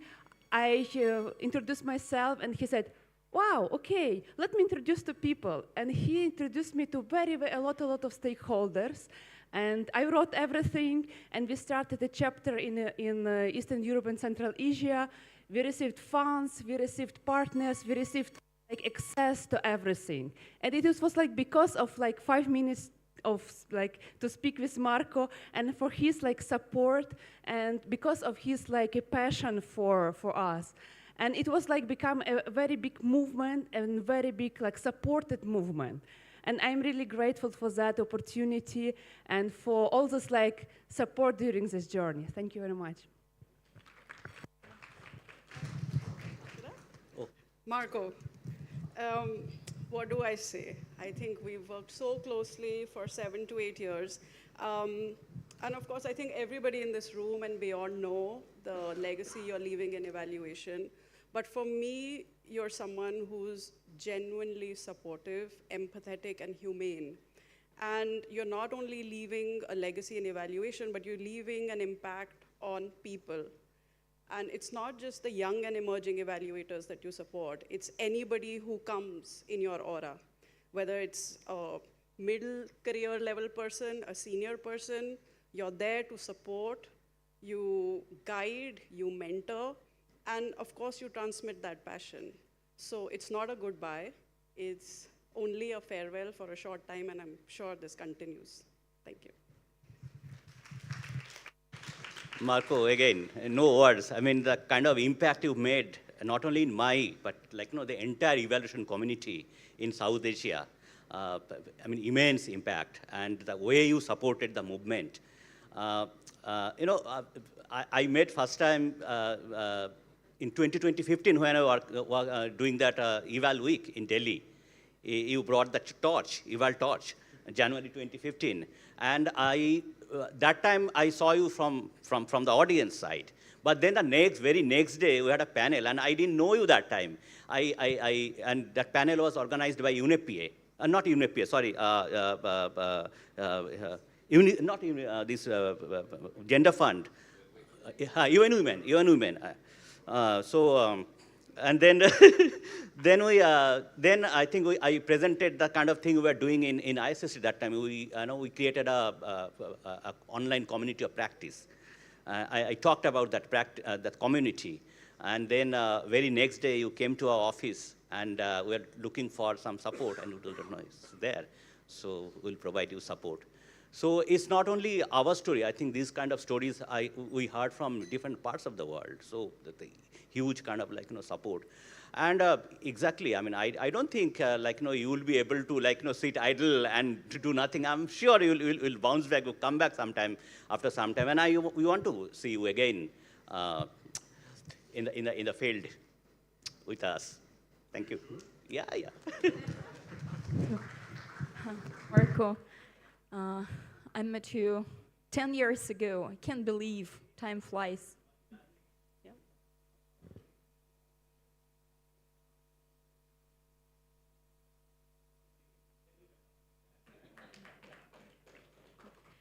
Dear Marco, just not take a lot of your time, but I really want to say I'm really grateful to the universe, to the God for meeting you 10 years ago. It was in Nepal. The first time I was the member of the parliament, had no any other idea about methodologies of evaluation, what is for, etc. And I joined thanks to you and the VOPE and Eval partners, to the evaluation community. And that really changed a lot, not just in my personal life, changed the attitude, being in the capacity of decision making, how it can change the really decisions, the quality, the change of life of people. And actually, it happened because of your patience, your involvement, and your belief and trust. And I also just want to say that I'm very grateful to you, Marco, to Ada, Ziad, Asela, special people, If something makes sense in this life, this is love. And thank you for loving this planet, this world, other people, and sharing with your love and belief for evaluation, for support, for promotion.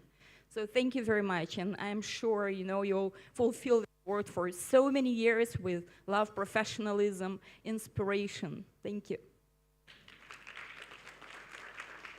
Hi, Marco.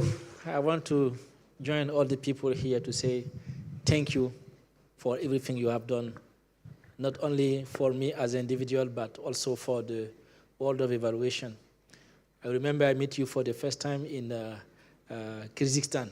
I was there for the Global Evaluation Forum. And what I remember when Marie introduced me to you, I remember the way you hosted me, the way you speak to me, and I remember how kind you was with me. And there is a word saying that people may sometimes forget what you have done, but they will never forget how you treat them. And I can say that you are someone who really is a humankind, and you have this relationship swing with the people that is working with you and collaborating with you. I remember also in Kigali, when I've been elected as the president of Eval4Action, he was one of the first person to come to me and say, congratulations, I saw you as a young and emerging leader, and now you are the leader of the continental VOPE, and I'm sure that you will achieve what you have been elected for. So thank you very much. And I believe, as now you are getting retired, you will get more time to support the causes of evaluation. Thank you very much.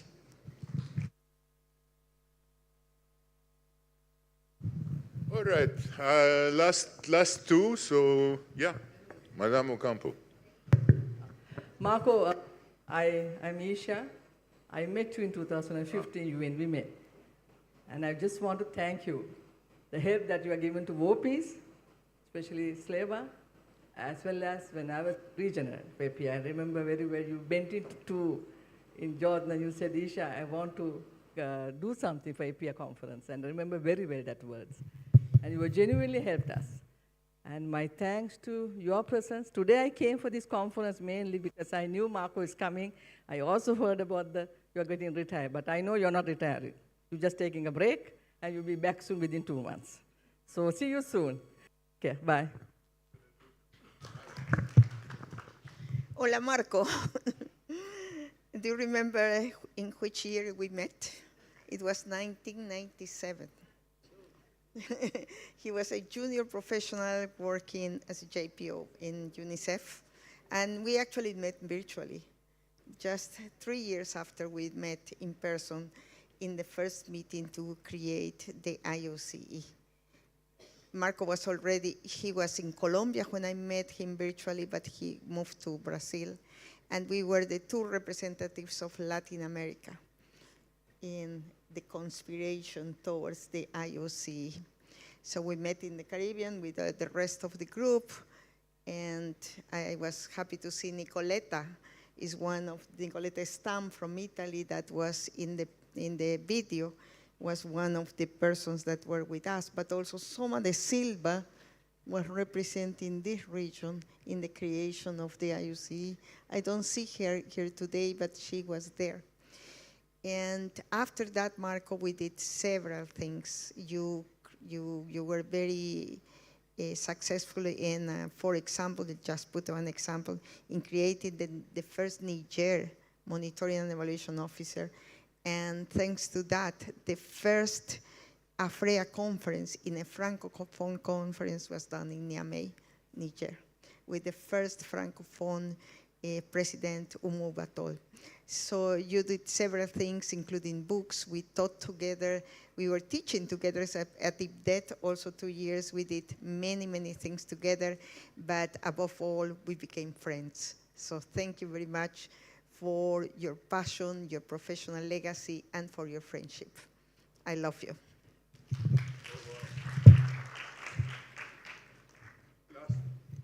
Last and brief. Yalla. I know, I just came in here so to make sure I could have a few words.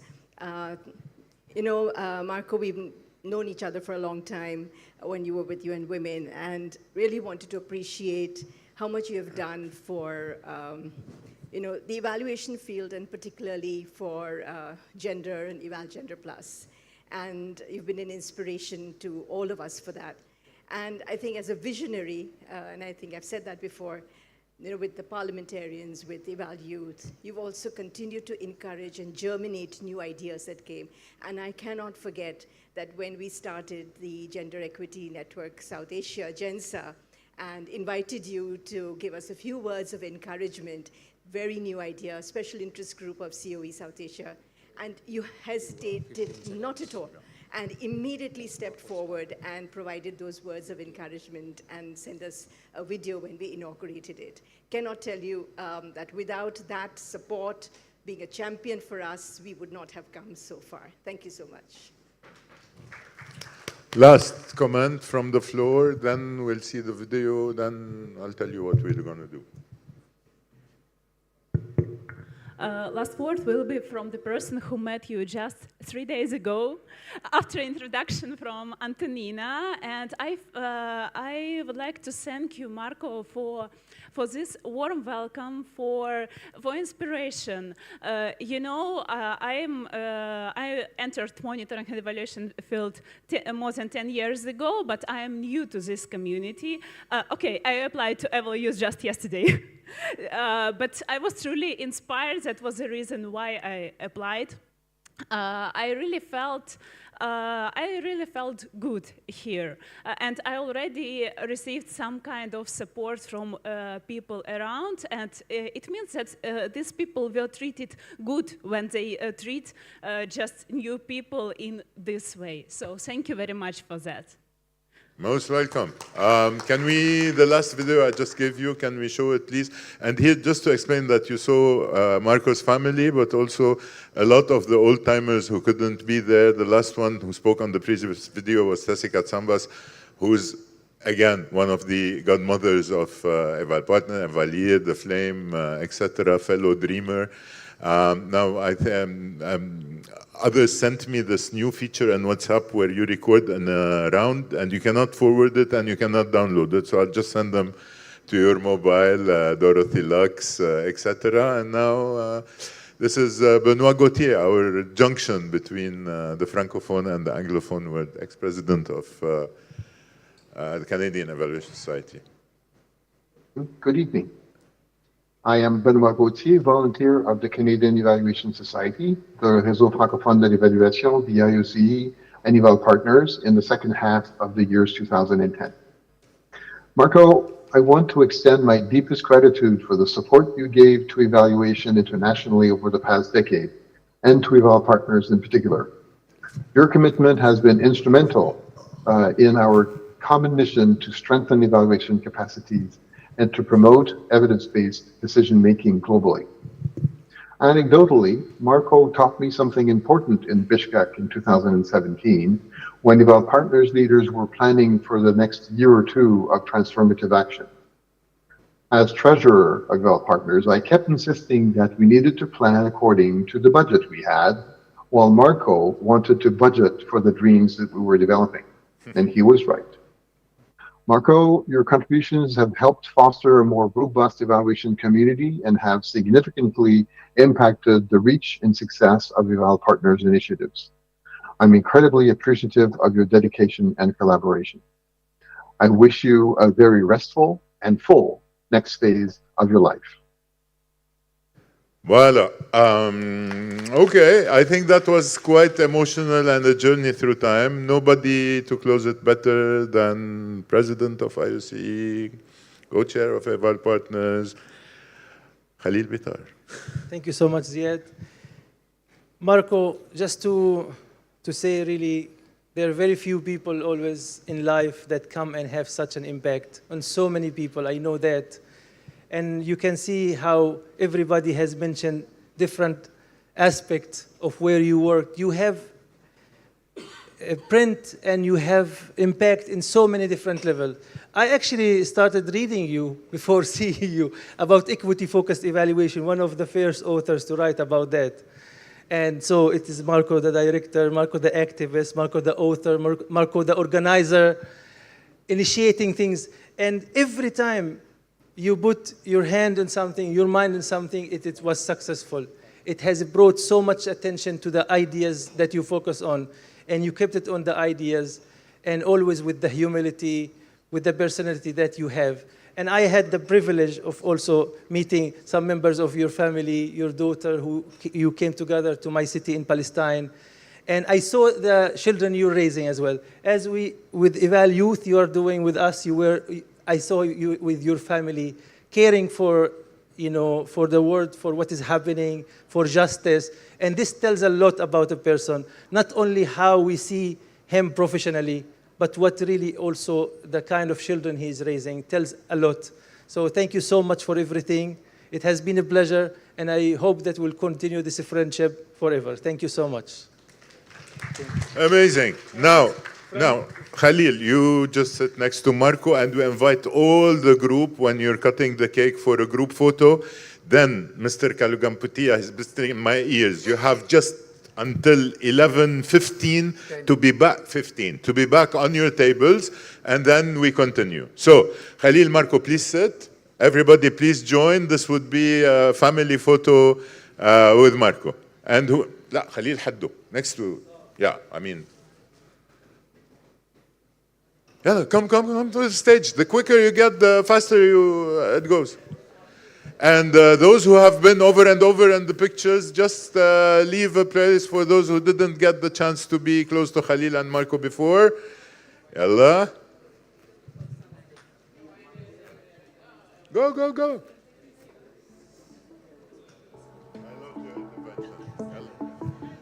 Okay, those who are not ashamed, sit on the floor. And when the floor is full, just sit here. No, Quinn Patton, up there. No, yeah. But let's cut the cake first. We count 1, 2, 3. When the crowd says cheers, you cut the cake. 1, 2, 3, cheers!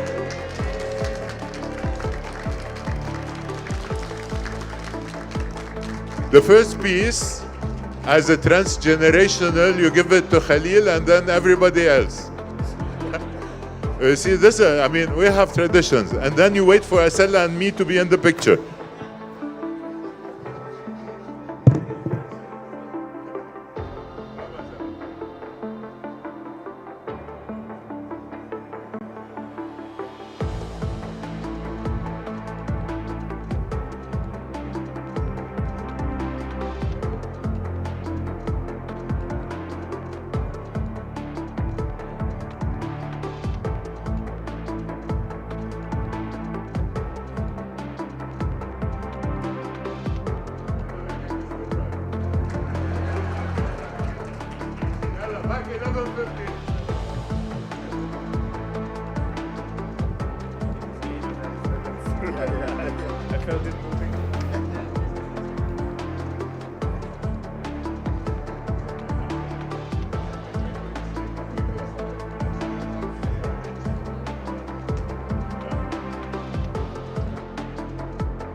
Welcome back. Please come back so we can start.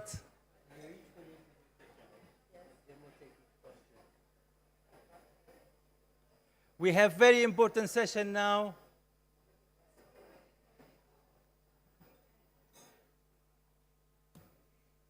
Building on the rich insights shared throughout the summit and the different sessions,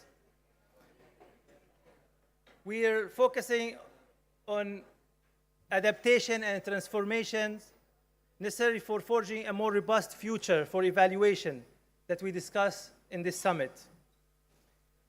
And that fundamentally means for fostering powerful, multi-stakeholder and intergenerational partnerships to shape the very future. It is my honor to invite to the stage, invite you here, you're here, a true luminary in the evaluation field, Dr. Michael Quimbatton, founder and director of utilization-focused evaluation.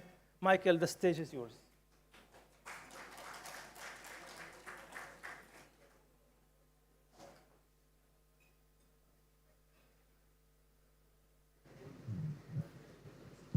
Welcome everyone to this final summit of the summit.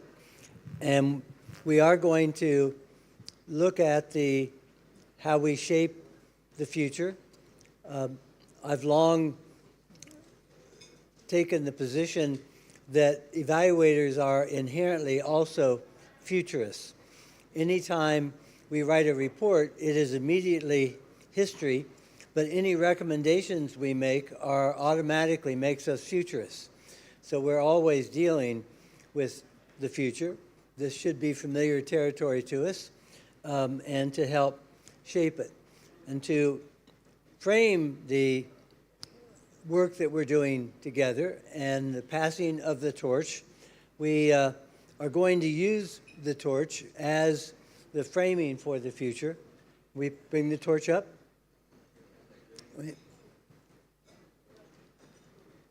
No, the mural, there it is. So the mural that we're going to be inviting you to and the panelists to contribute to has, in the storm clouds up above, a challenge that the future holds. In the lower part is a future trajectory to address the storm clouds, and on the bottom left are the various stakeholders who are holding the torch as we go into the future. So let me invite the panelists to come up and join me on the stage.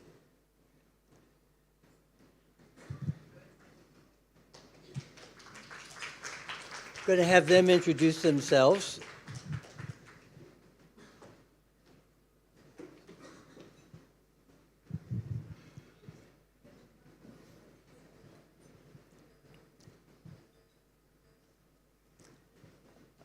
So if you'll each do an introduction so that people know who is here, and then we will ask you to respond to some questions.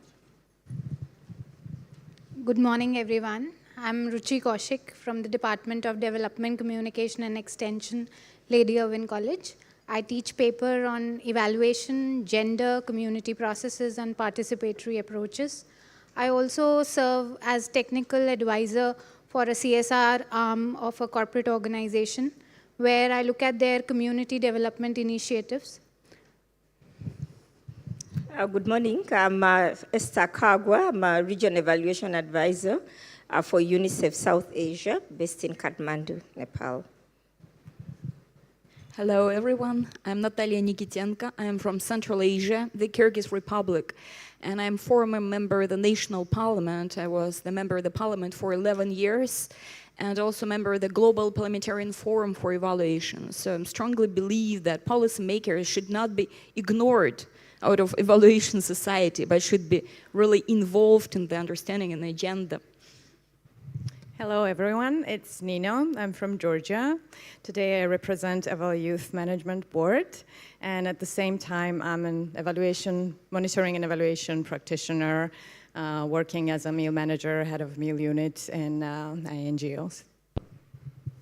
Hello, everybody. My name is Ada Ocampo. I am from Peru. I am currently leading IDEAS, International Development Evaluation Association. I am a former UNICEF, IFAD, UNDP, UNFPA member, and also a member of various networks. Happy to be with you in this last session. Just keep the mic. We'll start back.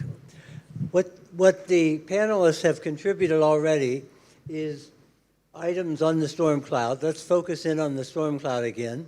A lack of financial resources for rigorous evaluations, limited knowledge transfer opportunities, generational disconnect, limited engagement with diverse stakeholders, especially end-user beneficiaries, evaluation for learning having low priority assigned over evaluation for assessment and performance, and traversing the challenge of democratizing evaluation, internal considered as higher bias, and external low bias.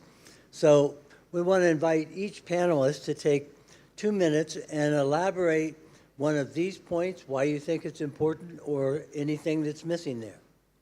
Ada, let's start back with you. Okay, thank you very much, Mike. I think that the context is hitting us, and it also hitting the evaluation function. And that's why we feel that we lack financial resources. I would say not only for rigorous evaluation, but for the evaluation function to happen, because evaluation has many, many pillars, being only one, evaluations with S. We also talk about capacity building, knowledge sharing, knowledge creation, and many others related to evaluation.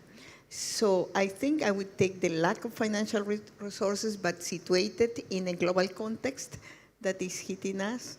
And also, I would say that evaluation for learning having low priority, it's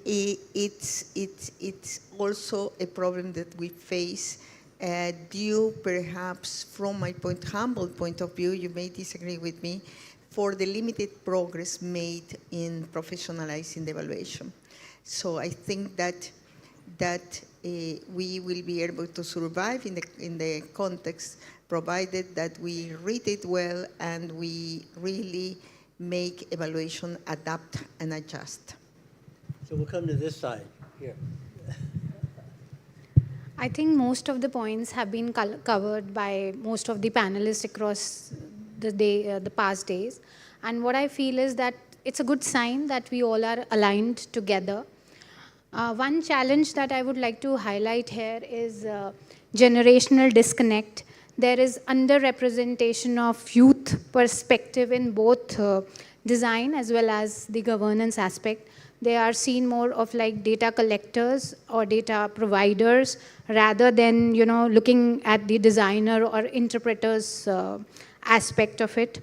Also, since evaluation is seen as a technical expertise, one thing that I would like to highlight here is we can't expect the youth to come and speak, right? We need to find a process to this. We need to build their capacities to do this. Also, when I look at youth inclusion as evaluators in India, I find it, I would like to repeat what Professor Stockman said yesterday. We are stuck in the administrative struck, which is absolutely true. It rests majorly with the government officials and experts. So the emphasis remains on improving engagement rather than truly empowering them in the design and the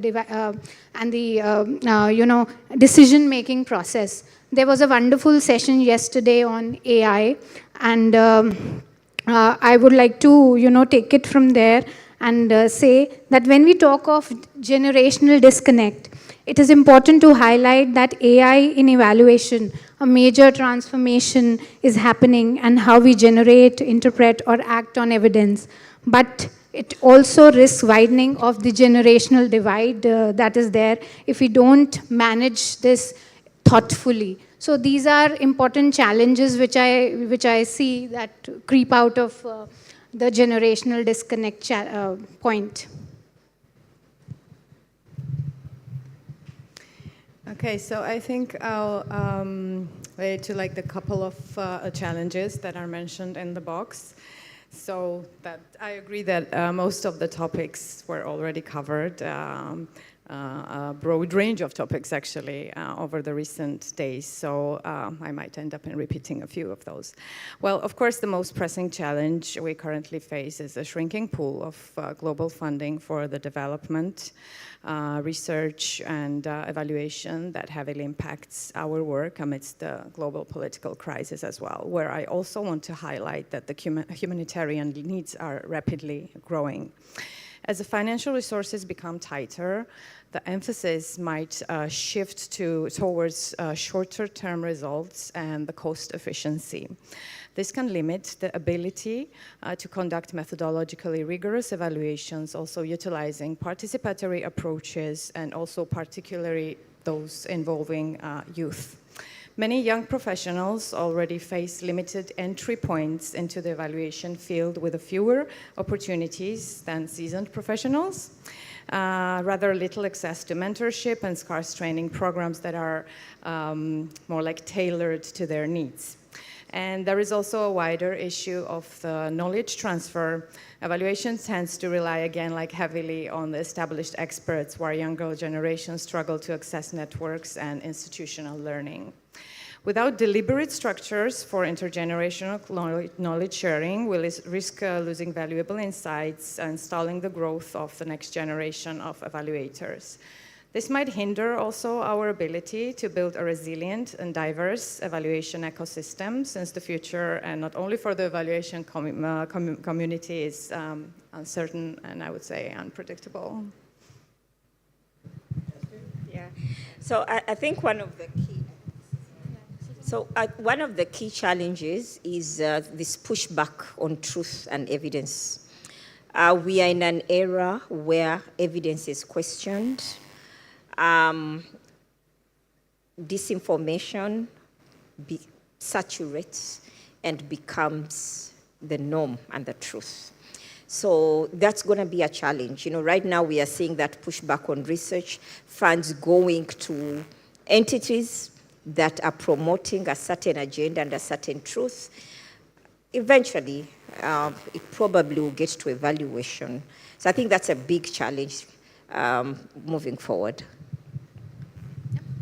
And I would like to mention, maybe summarizing kind of what we discussed for those days, a really big challenge from my point of view is politicization of evaluation.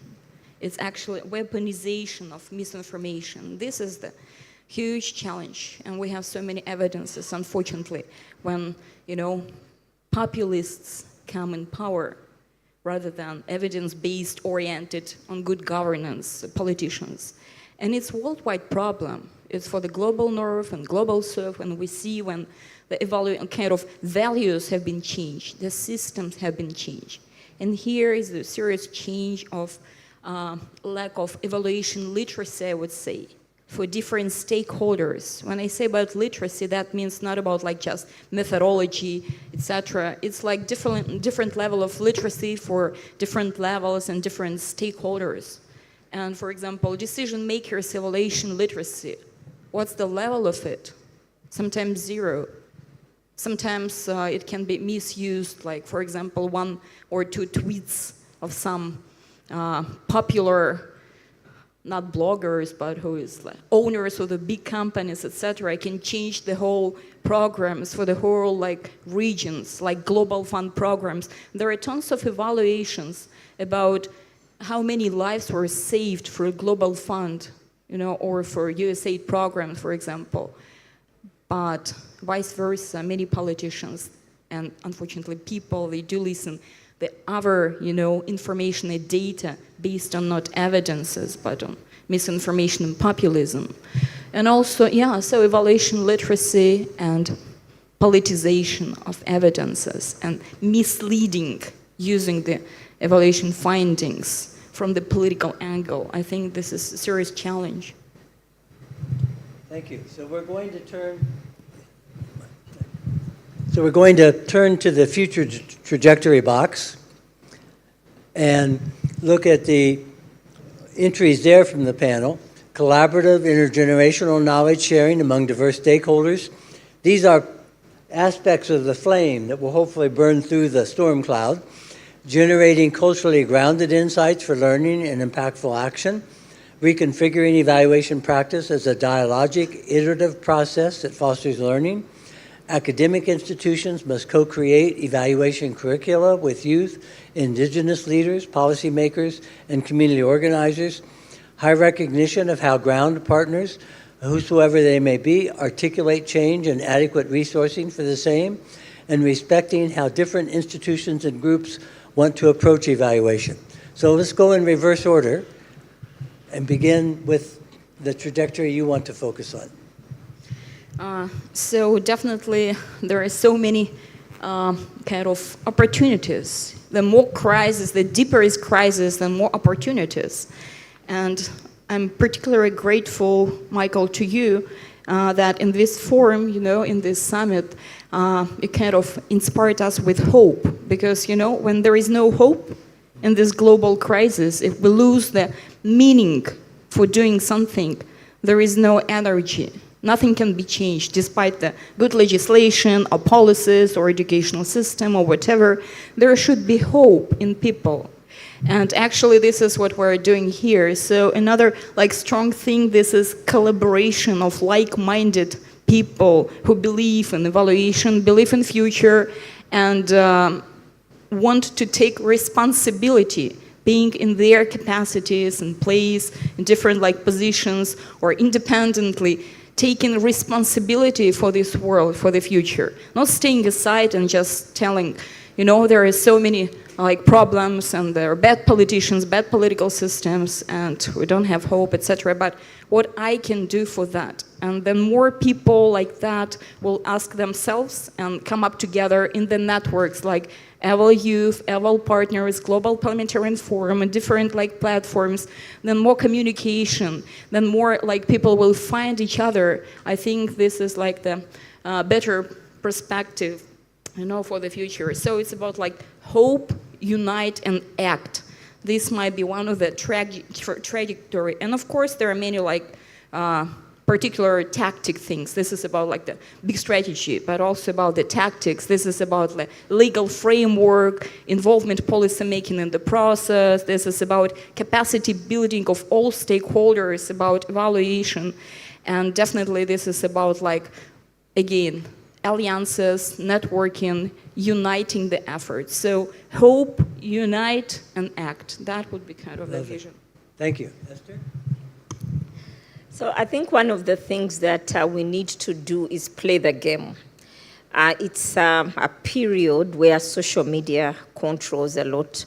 Champions, like Ada asked yesterday, do we really think that strong evidence is going to change policy making?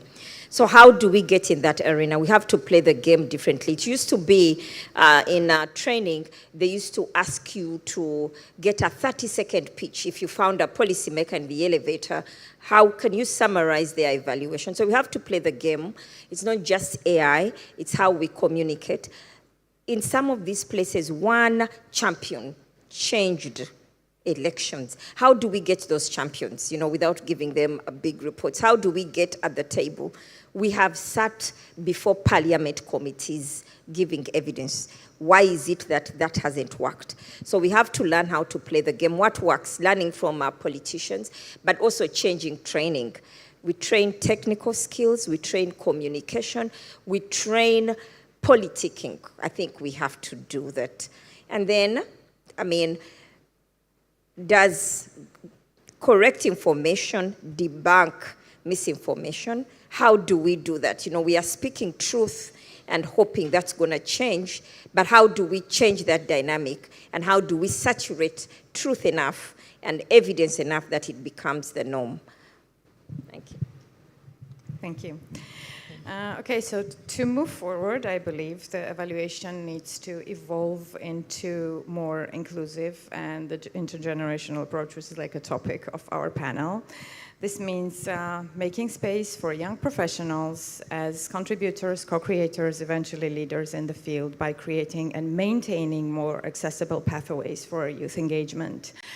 which is mentoring programs, internships, scholarships, and collaborative learning spaces that would allow young people to build skills while contributing to real-world evaluations. At the same time, evaluation would benefit from incorporating culturally grounded and community-based approaches that add depth and relevance to the findings. These methods could complement the traditional methods and help to generate insights that are both rigorous and context-sensitive. That is, in my opinion, ultimately crucial.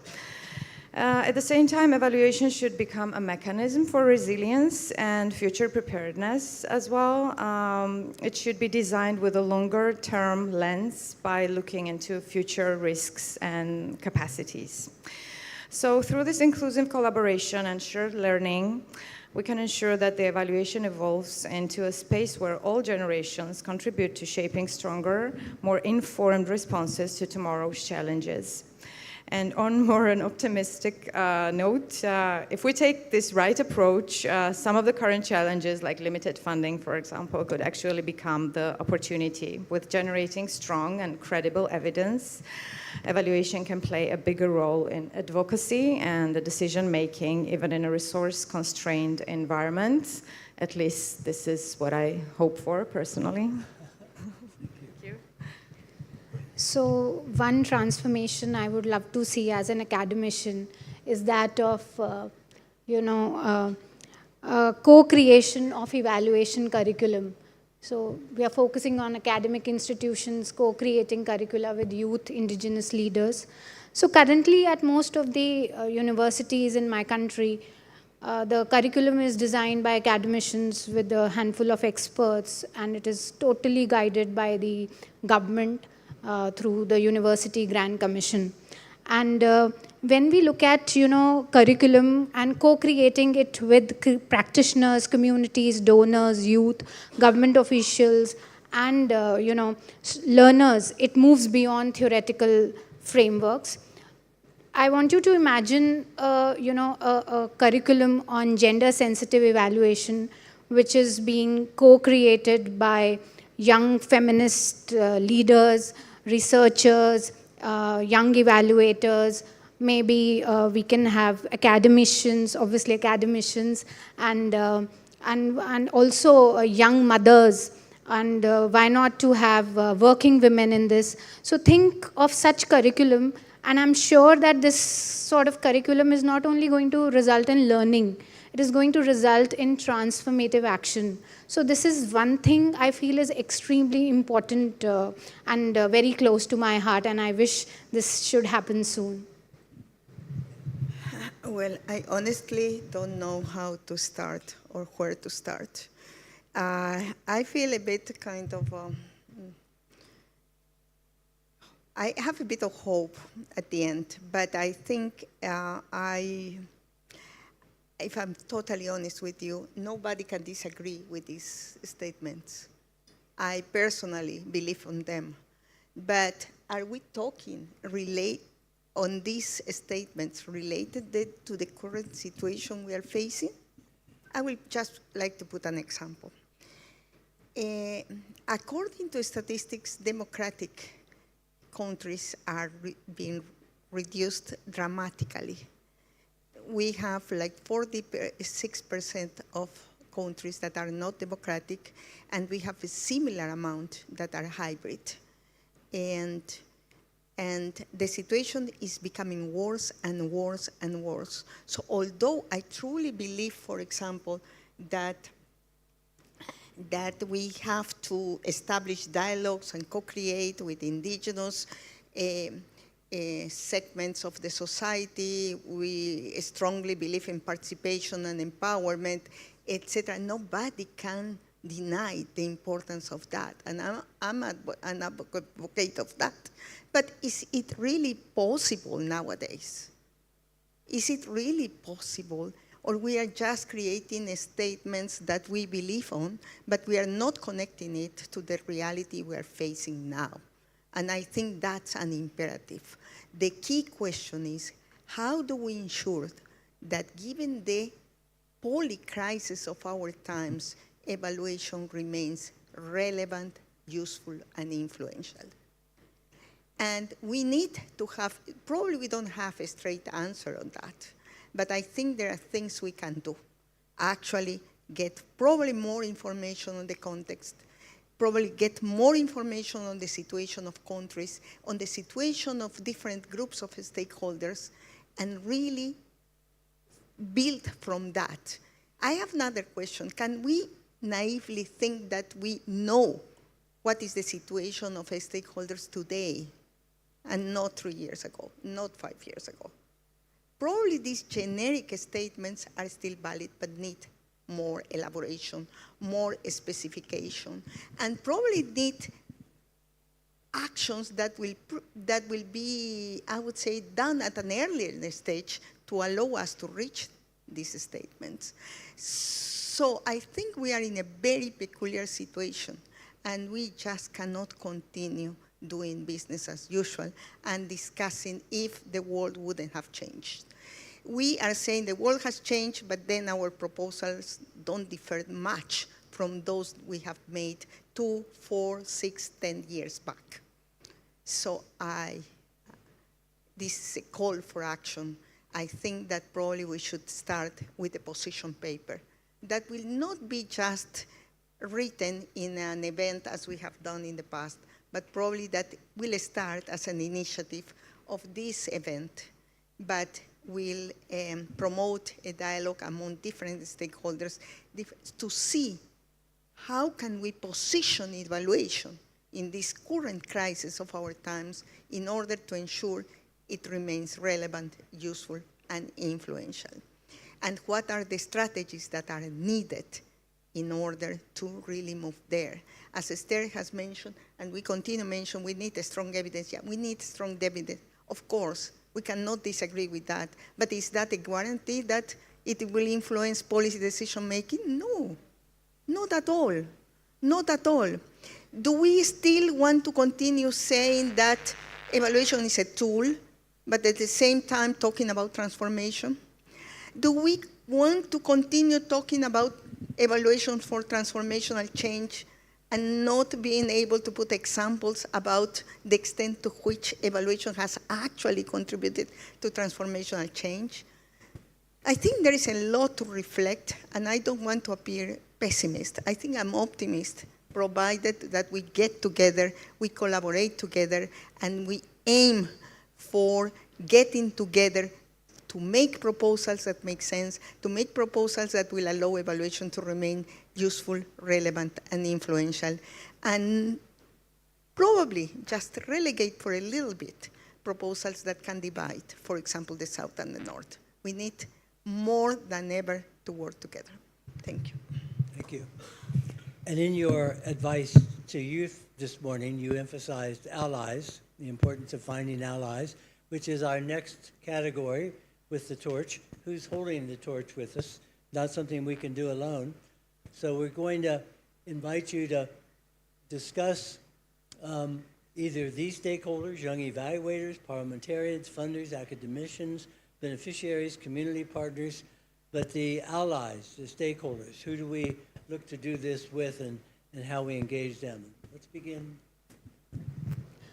The partnerships that we must prioritize here, I'm not going to focus on one person or sector, but I'm going to talk about transdisciplinary and intergenerational ones, the partnerships which act as bridge across the knowledge systems, the age groups, sectors, and lived experiences helping evaluation to stay responsive.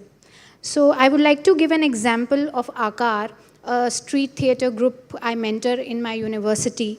I find it very transdisciplinary and intergenerational in spirit. How? Because these students who work with this theater group, they are engaged in exploring gender, climate change, and other rights-based themes, which is a brilliant example of arts-based evaluation and advocacy.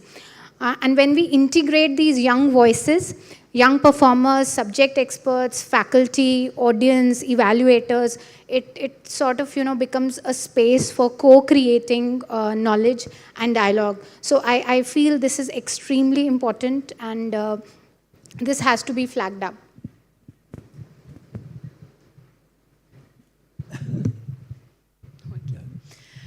Definitely there is a wide range of stakeholders. Most of them are here, but just, you know, I was really kind of touched what Ada said and agree.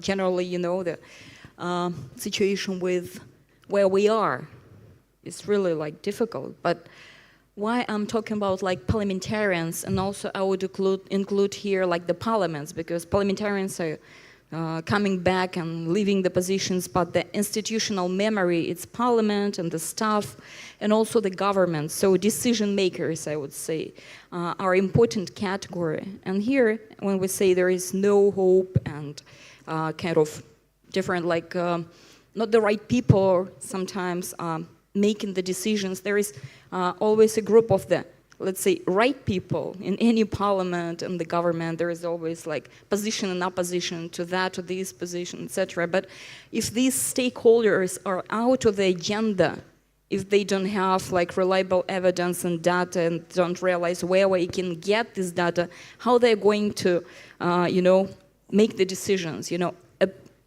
be opponent, you know, equipped with the right information and data to the decisions that we maybe people they don't like.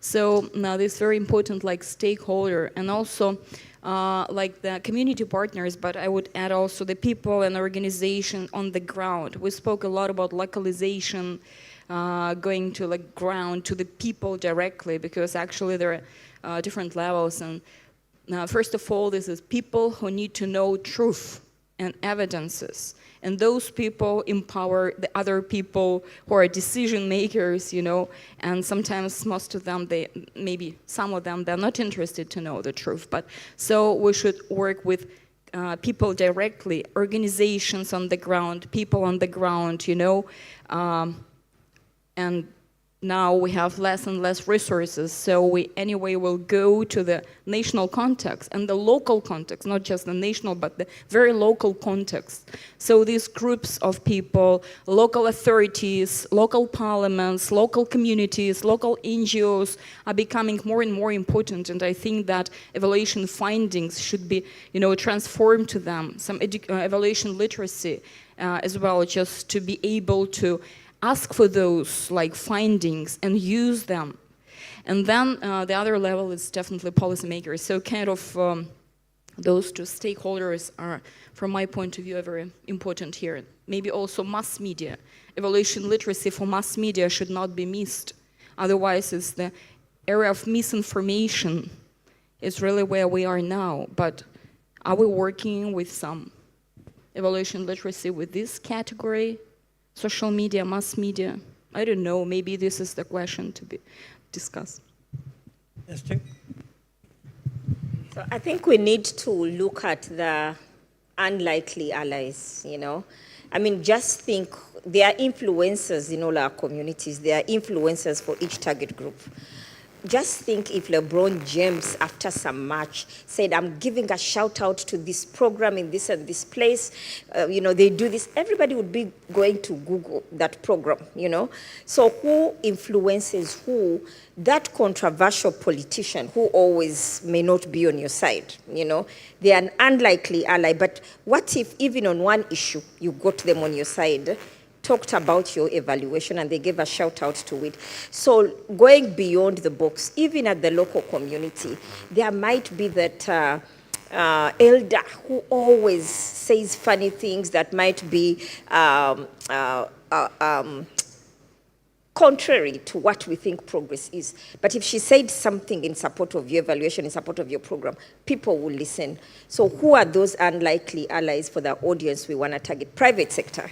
I mean, for many years we said, oh, pharmaceutical is this pharmaceutical, but what aspect of the private sector can help us? Can they actually fund things that may not be a conflict of interest? And how do we use them? Use them so that we are not conflicting with what we want to say, use them for funding, use them for messaging. So those unlikely allies and partners are going to be critical as we move forward. Well, I think pretty much what I had was already covered. So yeah, I also believe in strengthening the future of evaluation that requires this deliberate and supportive partnership across sectors and the generations, donors, academic institutions, that was mentioned already, NGOs, and local and grassroots organizations, I would say.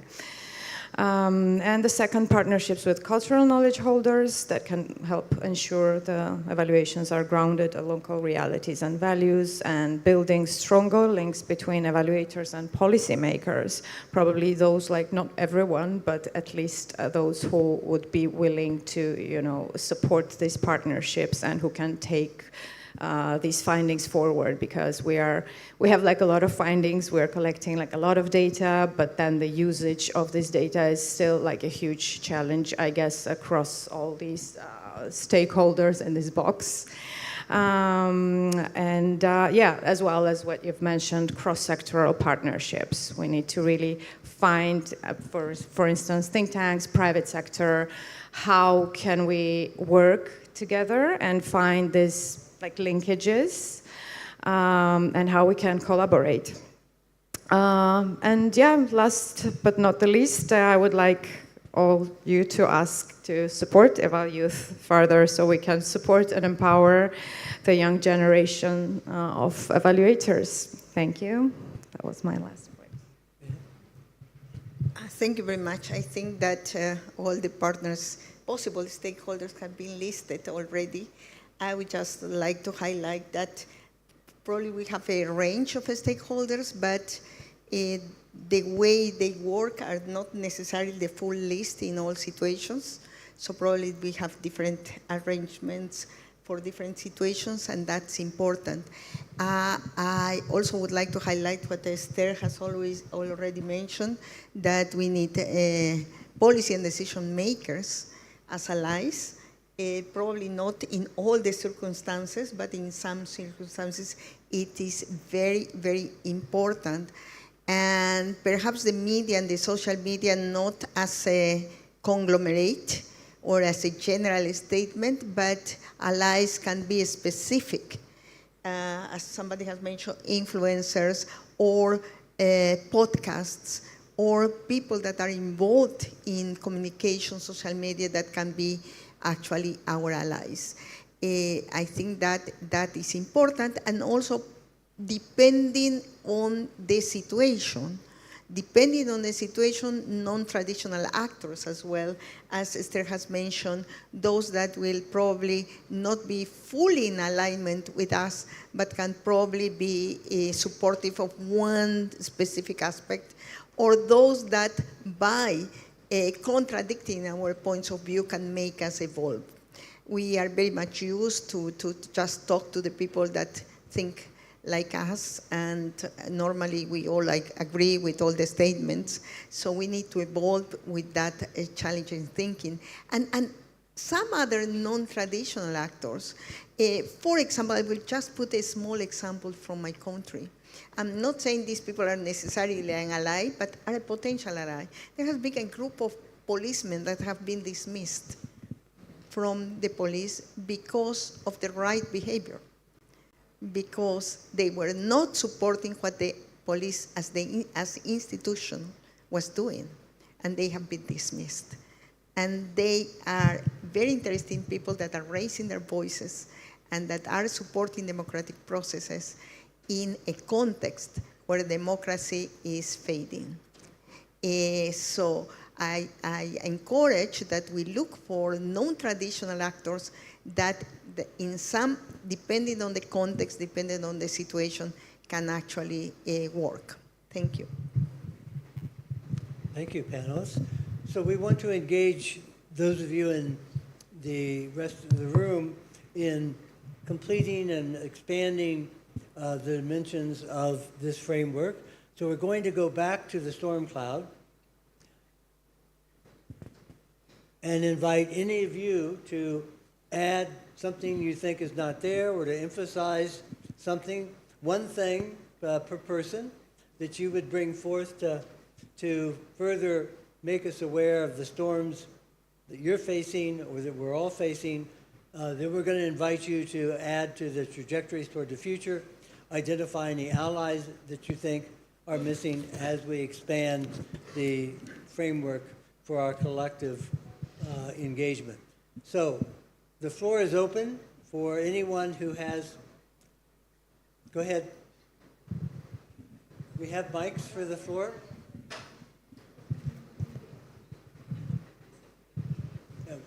Can we get someone to pass?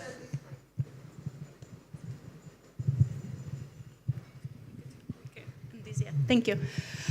Please introduce I think, yourself. Please. yes, my name is Tatiana Nikitina. I used to be with UNICEF and the Council of Europe for about totally 17 years. And the last 15 years were very heavily on monitoring, evaluation, strategic planning, governance, and I have the background in public administration. So, and I'm going to talk about the things from that lens. When we say bureaucracy, we usually tend to think about negative things because it makes our life difficult, because it makes many things longer than necessary, etc., etc. But I also think, again, coming from the background of the public administration, that this is something that can be powerful and useful, of course, if done right, because I would like to mention the executive branch of the power that is not mentioned in the box of stakeholders, because they have a very important role to play. They are there to be the masters of ceremony, if you wish. So basically, whenever there is a new demand, whenever there is a new initiative, whenever there is a policy introduced, they are the ones to make sure that the policy or whatever strategy is implemented. And they are the ones who safeguard the processes and procedures in place. And they are the ones to play a very important role in making the things happen, making the evaluations happen, making them happen in the right time, whether this is for the decision making in terms of before running a project or a program, or after understanding whether it worked or not, and making sure that it also delivered to the general audience or the public to explain what happened, how, and making this important connection between the parliament, the decision makers, at the policy level, and also the people, because the people do not always have access to the parliaments only through their deputies, right? But they do have access to the bureaucratic system, and they can claim their rights in terms of how this decision was made, or whether this policy that you introduced, how it worked, yeah? Through the evaluation or through the evaluative exercises. Thank you. Thank you very much. Very powerful. Appreciate it. Another. This is your final chance to contribute to the summit. I can't see very well here. Yes, go ahead. Sorry. I'm Somari Silva. I'm very happy to say I worked with UNICEF, predecessor of Esther. So I do hope that I will not be shut down for what I'm going to say. Thank you very much for the panelists. It's you who inspired me to think this way. I would like to add one line to that. Not really, it's not a challenge. Let's look for the existing resources. Let's take this opportunity of this so-called aid cut down as a huge step, as a huge opportunity to grow, to jump over, and to go from this very pathetic aid dependency to be leaders, to be transformative powers to help people achieve their rights. Let's use it as a stepping stone. I can give one example from my own country, that Sri Lanka brought down its infant mortality rates from huge levels to levels that are at par now with the places like Washington, D.C., maternal mortality, during a time where there was no aid. Once the aid grants, loans came in, we declined.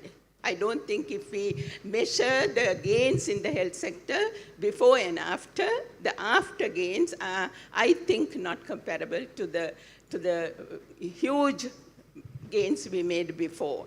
So I would say, let's look to see how evaluation itself can change to influence the context, the settings, the people, to support them to overcome this situation and to be able to manage our own affairs. We have lots of resources that are unused. I used to always believe that it's not a lack of resources, because I have seen in many countries, by the time it's October, like only about 30–40% of the annual budget is spent.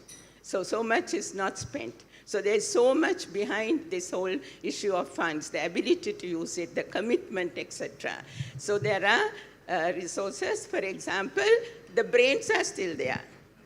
We haven't used them properly. Resilience is there. So let's use them.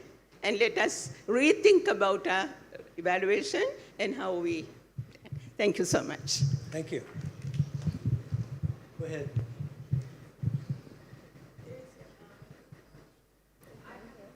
I have a point to contribute.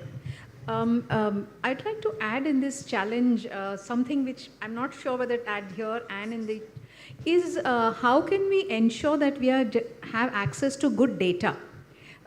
Because I think in my country where I come from in India, my name is Janvi and I come from India, there is a challenge in having access to good public resource data. We haven't had a census which was supposed to be scheduled in 2021. And so we are dealing with data which is like 14 years back.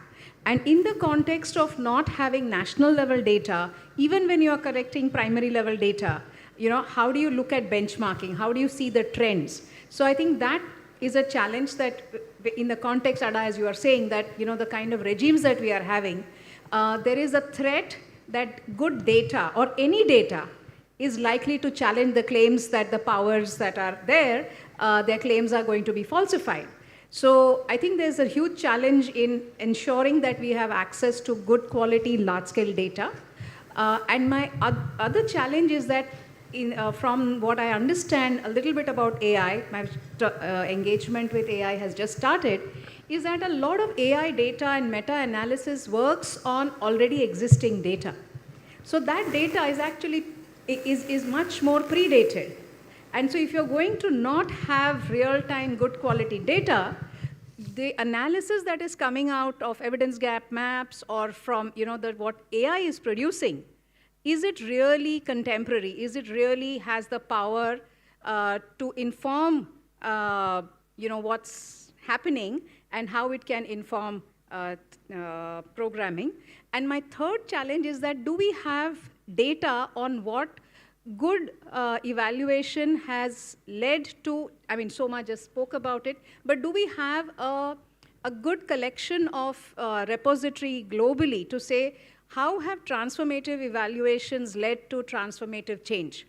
And I think that connection, if it is made more and more accessible, then I think the possibility and the confidence that that works can be amplified. So I feel these are my three challenges. And we want to invite the people online to contribute as well. So if you'll alert me if somebody has an entree from online to share. Meanwhile, go ahead. Yeah, just one comment. For the challenges, I think what I have seen is, especially the stakeholder box, to understand for them what is evaluation, why we are doing evaluation. That is number one we are facing at the moment. The stakeholders, to make them understand why we are coming and doing evaluation, especially parliamentarians and beneficiaries and community partners. Because they get confused with most of the people, evaluation versus research. So that has confusion with most of the reports. That's a huge problem. Other thing is parliamentarians, actually, we need to change them because they are parliamentarians. They are coming with a popular vote. They are not academic. They are not intellectual. But they come into the parliament to do something. And I think to train the parliamentarians take about, I think we all have an experience, sometimes not even 2 hours, they will stay. So those are the challenges. How are we going to transform that knowledge of evaluation to them to conduct evaluation? That's the thing I can tell you. Let's go up to the box on the trajectories for any additions you care to make there, or anywhere on the framework. But where you want to make an input on any of this, we want to hear from you. In the back. There are two in the back. Well, it's not on the input, but I also want to highlight some of the challenges. Please introduce yourself. Sorry, my name is Chandra Takal. I'm from Bhutan. By profession, I'm an economist, and I do some evaluation on the project. So My specialty is in project evaluation. So the challenges that we have, or that I have faced for around 10 years of doing project evaluation is this. Exactly, I allowed what my colleague said earlier. A project comes, and there is a tick mark to do that, okay, you have to do an evaluation. Then you are hired as a consultant. So we go as a consultant, we start doing evaluation. We go to the field, we collect data, we come back, we present our findings. Then the question comes, there will be two kinds of findings. One intended results, one unintended results. And when we started seeing unintended results, then the question comes, oh really, is that the findings? Your method may be wrong. You might have asked the wrong questions. So they have so many questions on unintended results. The whole reason being because they want the project portrait in a good way. So how do you tackle that? Now, as an individual, you have to stand neutral, and you cannot just do the portrait. So there was a couple of times where we're asked to change the report several times until the results is portrayed in a very, very positive way. So that is one of the results. And when you ask the questions, they say, oh, this is the first phase of the project. We have to show, because there are second phase, third phase, fourth phase of the project is yet to come. Thank you. Go ahead.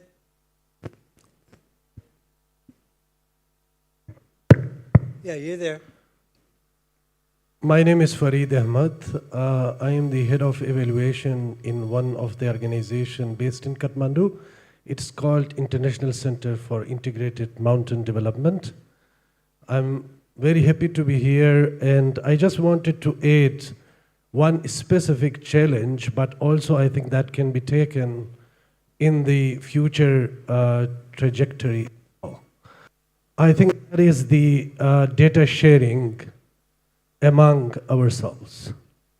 There is actually literally in certain regions where, of course, these are vulnerable regions, a lot of development activities are happening, a lot of stakeholders are there. In those areas, a lot of data is being also collected. And those are not coordinated, and we evaluators, we ourselves are going from different organizations, collecting the same data again and again, and we are not sharing with each other. I think that actually puts us into trouble, and the data is, we can do something about it. I think we all are here very well, attached to different networks. We know each other.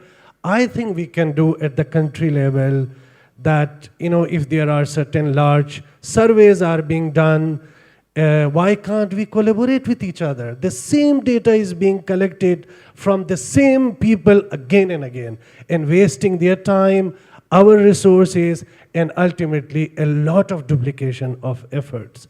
So I just wanted to emphasize that for specifically the young evaluators who are the hopes for future, to really work on this and coordinate with each other to share the data. Thank you very much. Thank you. Here in the front. We'll start, and then we'll come up next. Thank you. Anastasia Yermolenko, Ukraine. I would like to follow up on the issue that was raised by the previous speaker, sharing the Ukrainian experience. It so happened that at some point, Ukrainian humanitarian and development community had the same issue with interviewing the same people, assessing the same areas, and now it's more or less resolved, not 100% in any case. At the same time, while OCHA, United Nations OCHA is operating in Ukraine, and also humanitarian clusters having meetings coordinating humanitarian and development partners and donors. So producing unnecessary repeating data stopped at some point. At some point, donors were against producing the same kind of data. So it increased sharing the data between organizations. Joint assessments were conducted instead of separate assessments in the same areas, in the same fields. So that was not the perfect model of data collection if we are going deeper. And there are still some gaps in that. We will have more work to do since the war is ongoing. At the same time, that was quite good solution for coordination, and especially for grassroots organizations that were a bit lost, and especially with the beginning of the full-scale invasion after the first wave of war. So they were taken as much as possible thanks to localization initiatives, and they just joined the already existing community, not creating their separate coordination systems. I observed that because I worked in the country-based pool fund when the organizations started creating their own initiatives. Oh wow, it's already existing, and the time gap between those wow and creating was about 2 years. So it's really about coordination on the ground. So hopefully maybe you will take a couple of things from what I shared, if it's relevant. Thank you. We have a comment from online that evaluation units being dependent in daily government activities reduces transparency, and that the challenge is that evaluation units need to be independent so that the findings can be transparent. Go ahead. Yeah, thank you. Ivona Safilep, Eval Lebanon. Thank you very much. Actually, the two previous colleagues confirm what I would like to share. We are referring to the box of the stakeholders. We included youth, parliamentarians, funders, and other stakeholders, but we are also stakeholders. And we can see that there are a lot of challenges related to ourselves as evaluators. So we have to become responsible, we have to be responsive, we have to also understand what is required within the evaluation processes. This is one point. Another point, we included into the box the parliamentarians. And I think so we should refer to the policymakers in general.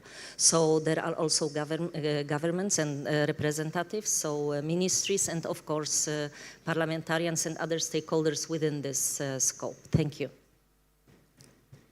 So thank you for your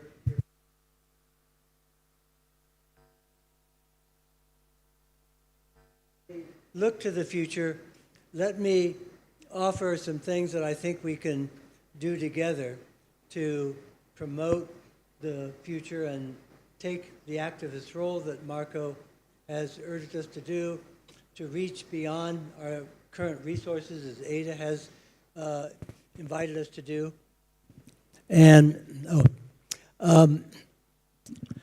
so a couple of points that have come up for me in this in ways that I'm finding cracks to work through.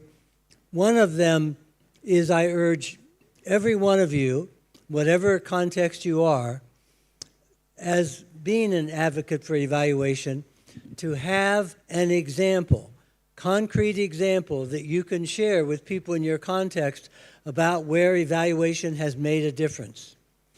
That you have example, concrete, where data and evaluation have made a difference. Early in my career in Minnesota, I was involved in a major evaluation of how police responded and the courts responded to family violence. And at that time, if a woman was subject to violence, she had to press charges against the perpetrator, whoever did it, and there were all kinds of things that made that difficult. The evaluation illuminated those differences and changed the law so that a person who was subject to violence did not have to press charges. The police could press charges against them and bring them to justice. That had ripple effects throughout the court system.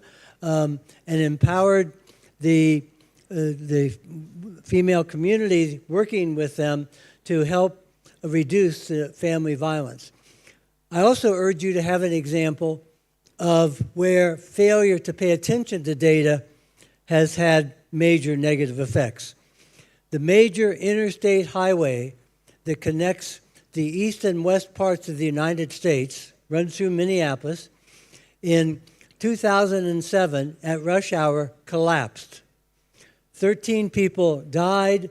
It was a major artery for the entire northern part of the United States. And it turns out that 4 months before the bridge collapsed, it was inspected. A report was written saying the bridge was in danger of collapsing, and nothing was done about it. So it's helpful to have examples in your own context where evaluation's made a difference, where evaluation has been ignored. And the final part of our community advocacy I would leave with you is that for a long time now, I have stopped describing myself as an evaluator and describe myself as an evaluation facilitator. Getting other people, getting everyone. Our list of allies is everyone. We want the world to think evaluatively. We want citizens, community people, young people to think evaluatively. So when I meet someone and they say, what do? I say, I'm an evaluative facilitator. And they say, what does that mean? And I'd say, well, I'm going to guess that some of the decisions you make aren't as good as they could be. I could help you make better decisions. That's what I do. I help people make better decisions. I facilitate making astute judgments and looking at evidence for organizations and everybody else. And so it means that we need to broaden. We are changing the world not just by what we're going to do, but by enlarging our engagement with allies so that evaluative thinking and reasoning becomes a way to engage. Because the crisis that we face in the world that's deepening is the widespread ignoring the evidence. And it's not just a bridge that's going to collapse, it's all life on Earth that's going to collapse. The stakes could not be higher, and those of you here together are a part of making that difference for the future of humanity. And with that, we're going to bring this session to a close and bring you into a closing song together. So if we thank you to the panelists, and we're going to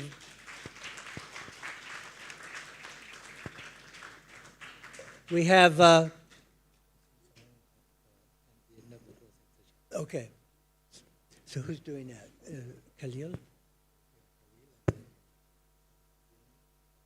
Okay. So Khalil will bring the session to a close, and then we'll do the song. Okay. Thank you, Michael, and esteemed panelists, really, for the thought-provoking session and for the very good questions and comments from the audience as well. And with that, we have reached the conclusion of our summit for the future of evaluation.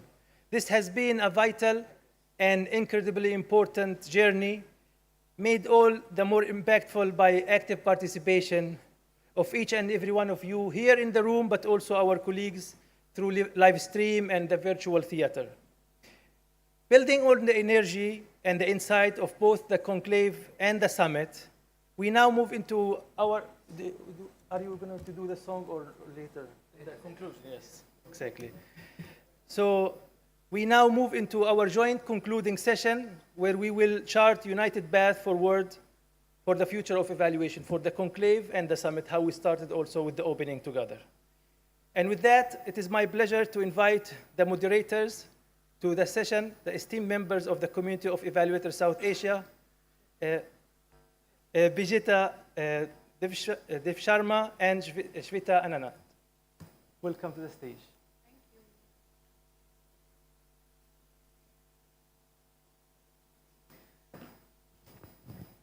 All right, so here we are, the final day and the final moments of this wonderful and insightful 4-day evaluation conclave and summit for the future of evaluation in the beautiful and most hospitable city of Colombo.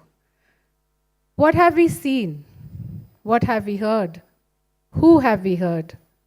What did this mean for all of us who occupy this room, this space?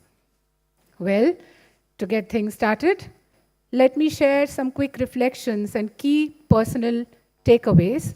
And these are our key personal reflections from the 4 days that we were here in this space. Right from the word go, it meant the coming together of some of the best individuals from the world of evaluation.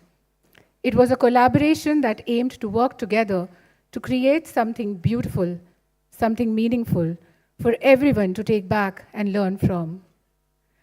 As an evaluator belonging to the Global South and as board members of one of the most pioneering WOPEs from Asia, the Community of Evaluators South Asia, we respect the spirit of such collaboration, and we want to thank the people who have worked tirelessly to make this happen.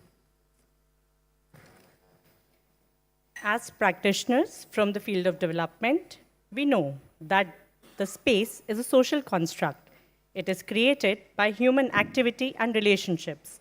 The space that we have created here witnessed many new relations being formed where YEEs connected with established evaluators, understood the evaluation ecosystem, felt welcomed, and built bridges. We saw exchange of information between Global North and Global South, a safe space where both agreements and disagreements could be voiced, and seeds for some new discussions were sown. This space also tried to be intentionally intersectional, opening up newer discussions and newer discourses on disability, climate change, mental health, and gender, yet fully acknowledging that there is still a long way to go in the actual implementation of this intersectional building.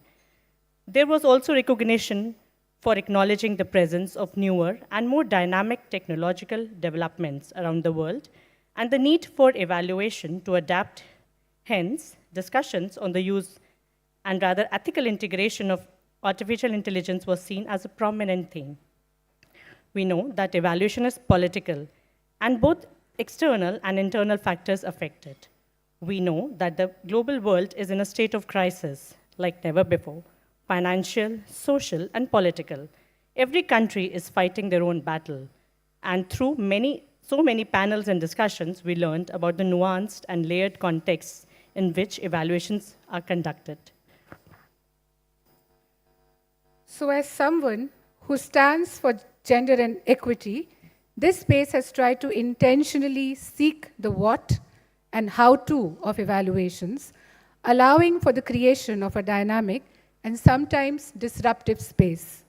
In the true spirit of evaluation, we have witnessed shifts in the way we ask pertinent questions, and as we close this conclave today, we want each one of you to similarly reflect on what has been done or what have been some of your personal key takeaways. So let's start with a quick reflective activity, and this is designed, along the lines of something we attended and found very, very useful through one of the workshops on day one. So requesting each one of you to kindly sit back in a comfortable and relaxed position. If you can have your things put away, if we can just be present in the moment. I request you to close your eyes. Take a deep breath. Can we do that? Are we doing that? So yeah, please sit back, relaxed, in a comfortable position. Close your eyes. Take a deep breath. Shut out the noise around. Go deep within and take a moment to think about these 4 days. What do you see? What do you hear? Who do you hear?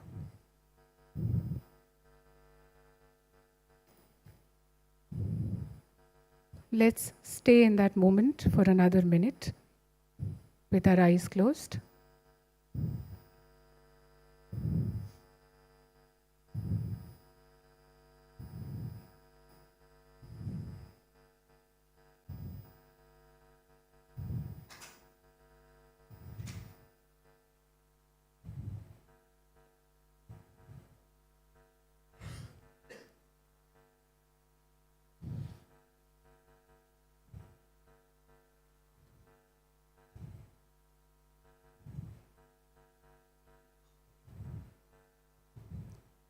Okay, now let's slowly come back to the space. Let's come back to the present moment. And you'll find a QR code on the screen. Please scan the QR code, take some time, and write your one-word takeaway from the conclave and the summit. Just one word. Anything that comes immediately after that reflection that you've just done.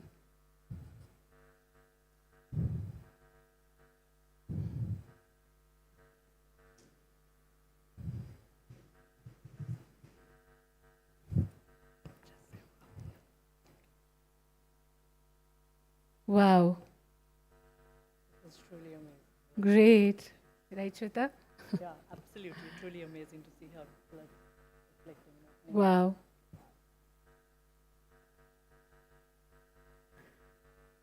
So what do we have here?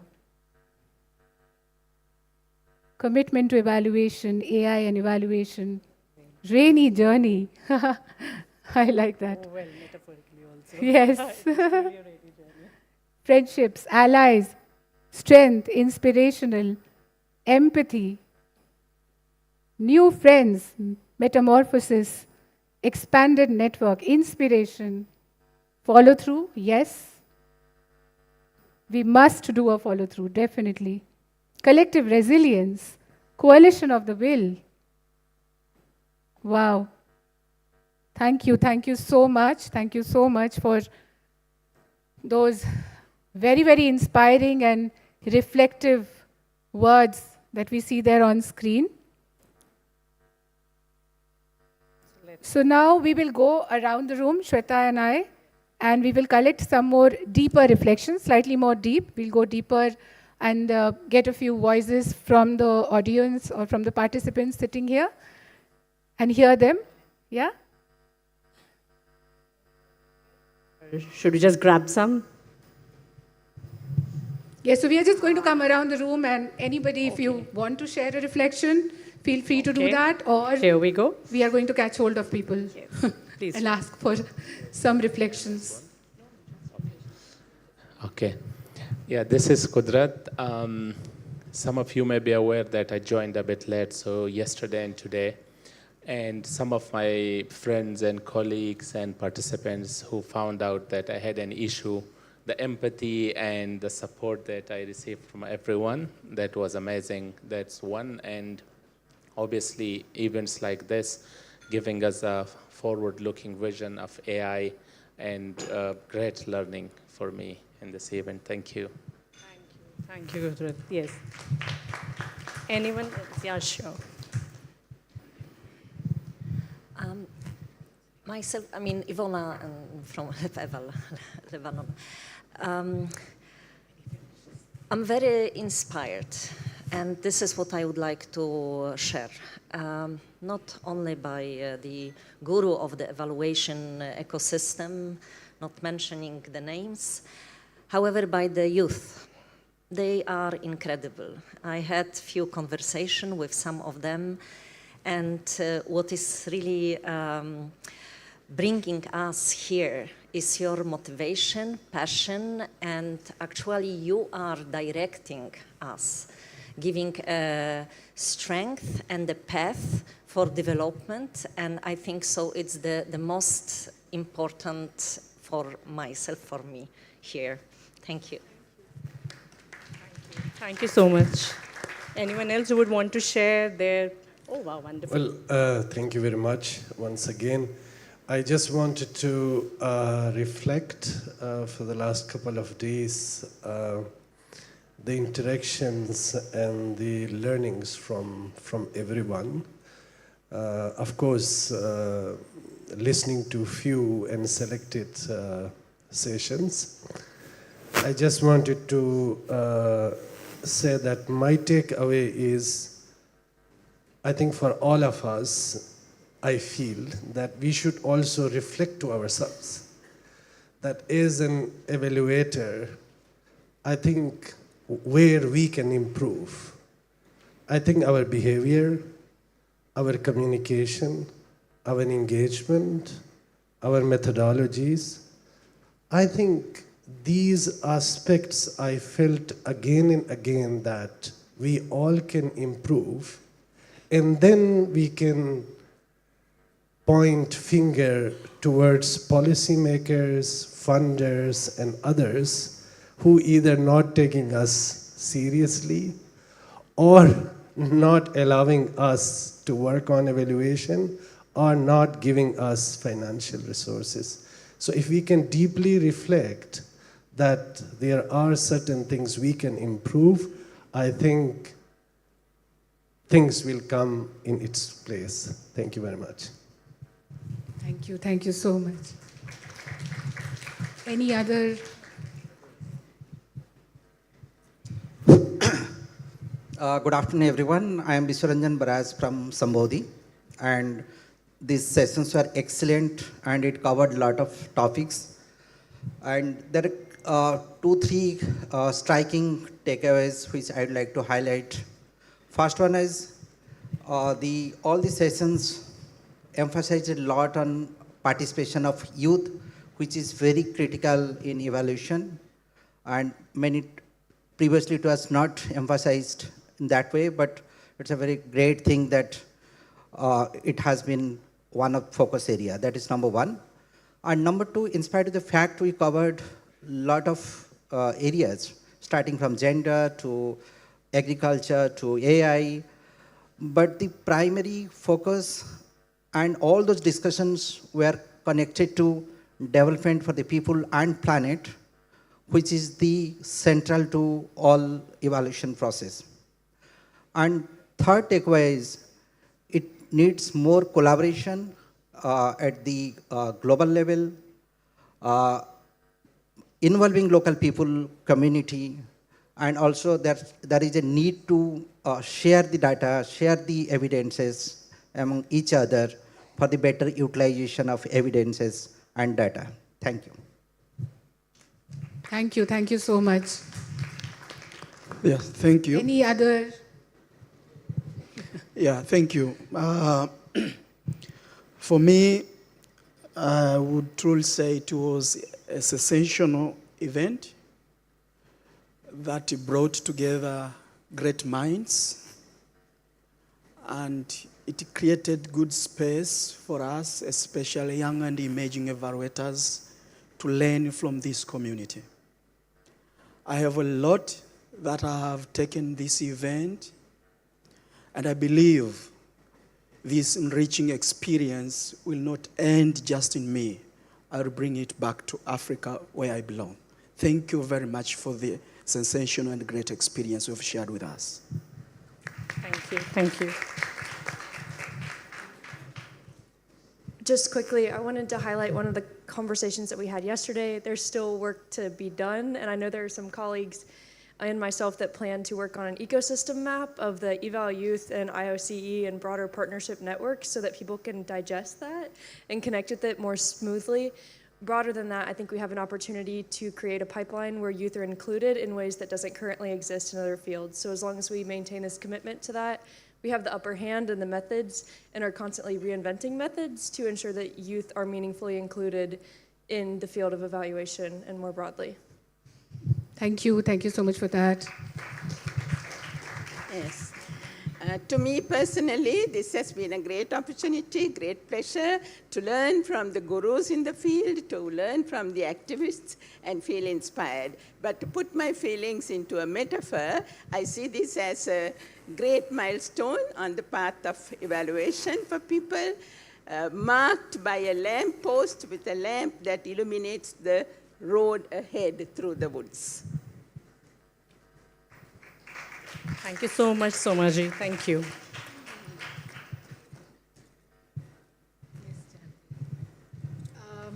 As I closed my eyes and I was reflecting, I think what came to me was that to do two things, to keep committing myself, to keep raising voice about gender and equity, but not only make noise, but also take action. So I kind of committed myself to continue to work and amplify the capacity building work we do on gender transformative evaluations. And I think that's my way of also keeping connected with the youngsters, young, and how we learn from them and make it a two-way process. So that's a commitment. Thank you. Thank you, Janvi, for sharing that commitment. Thank you. Yeah, thank you. I wanted to read, but Janvi was faster, and she partially expressed what I was going to say. First of all, for me, it was an excellent opportunity to reconnect with many colleagues, some from the older times. It was like fantastic, and meet many new, inspiring, and dedicated colleagues, which was equally fantastic. But one reflection that I'm going to take away with me, and I'm hoping I will be able to make it a little bit more practical, a little bit more alive in my day-to-day work, is following what Janvi was just saying. I attended quite a lot of sessions dedicated to gender equality and equity, and I think with what is happening in the world and in many countries right now, we are regressing. We are desperately regressing, and I think this is something that we should be very, as the facilitators of evaluation, should be very explicitly mentioning, not just as part of the vulnerabilities. It's a significant vulnerability in itself in many, many countries and many, many places. And I think we should be like very deliberate in accentuating, sorry, bringing focus and emphasis on these issues. And also what I really learned and which inspired me a lot, the fantastic examples from colleagues on how you can sort of capture the issues, but at the same time leading the transformation. So I think that was super powerful and a major takeaway for me personally. Thank you. Thank you. Thank you so much. Thank you very much. My name is Eloisa Villalobos. I'm not very known in the community. It's my first time to be part of this group. And I really, really want to say that I was inspired by this group, by the commitment, by the will for action. So I hope I will remain very much engaged. I hope to make a contribution. I still don't understand how the UN and the UNEG work in the constellation, but I have talked with some of you, and I will continue the contact to understand how to make a contribution, how to make sure that we can follow what you are proposing, and of course to be an innovator. I am fearless, I am happy, and I am more than willing to contribute and to propose changing paradigms. So thank you. Thank you. Thank you so much. Thank you, Shweta. Firstly, I would like to express my gratitude to Sambodhi and friends in Sambodhi, Rajiv and Dharmendra, etc., for introducing us to evaluation committee. First of all, I'm Dr. Basavaraj Shrestha from India. Although we were doing evaluations at the policy level, grassroots level, etc., were kind of not affiliated to the community of evaluators, actually. That's something, that initiative we all took in India led us to this international forum. That's one. I would like to remember and as well as take away this conclave with 3 C's, actually. One is it's conviction. Conviction both in us as well as in our stakeholders that evaluation can and shall bring change, and it is for the change. Second thing is collaboration. We need to take out the barriers between academia, civil society organizations, and the community of evaluators. So we need to work in synergy, these 3 institutions. And third is the camaraderie. That is, we should all support to each other. It's a small community, and yet to be recognized as a professional community. So probably together we all can pursue, make the international forums and communities to consider this as a more professional community. Thank you.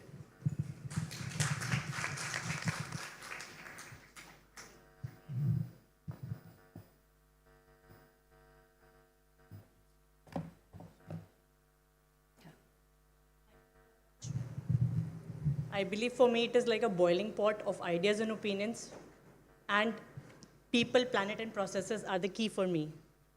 Absolutely. Okay. So taking this forward, we now would like to invite some of the leaders from the evaluation landscape and hear their reflections from the 4 days and the way forward.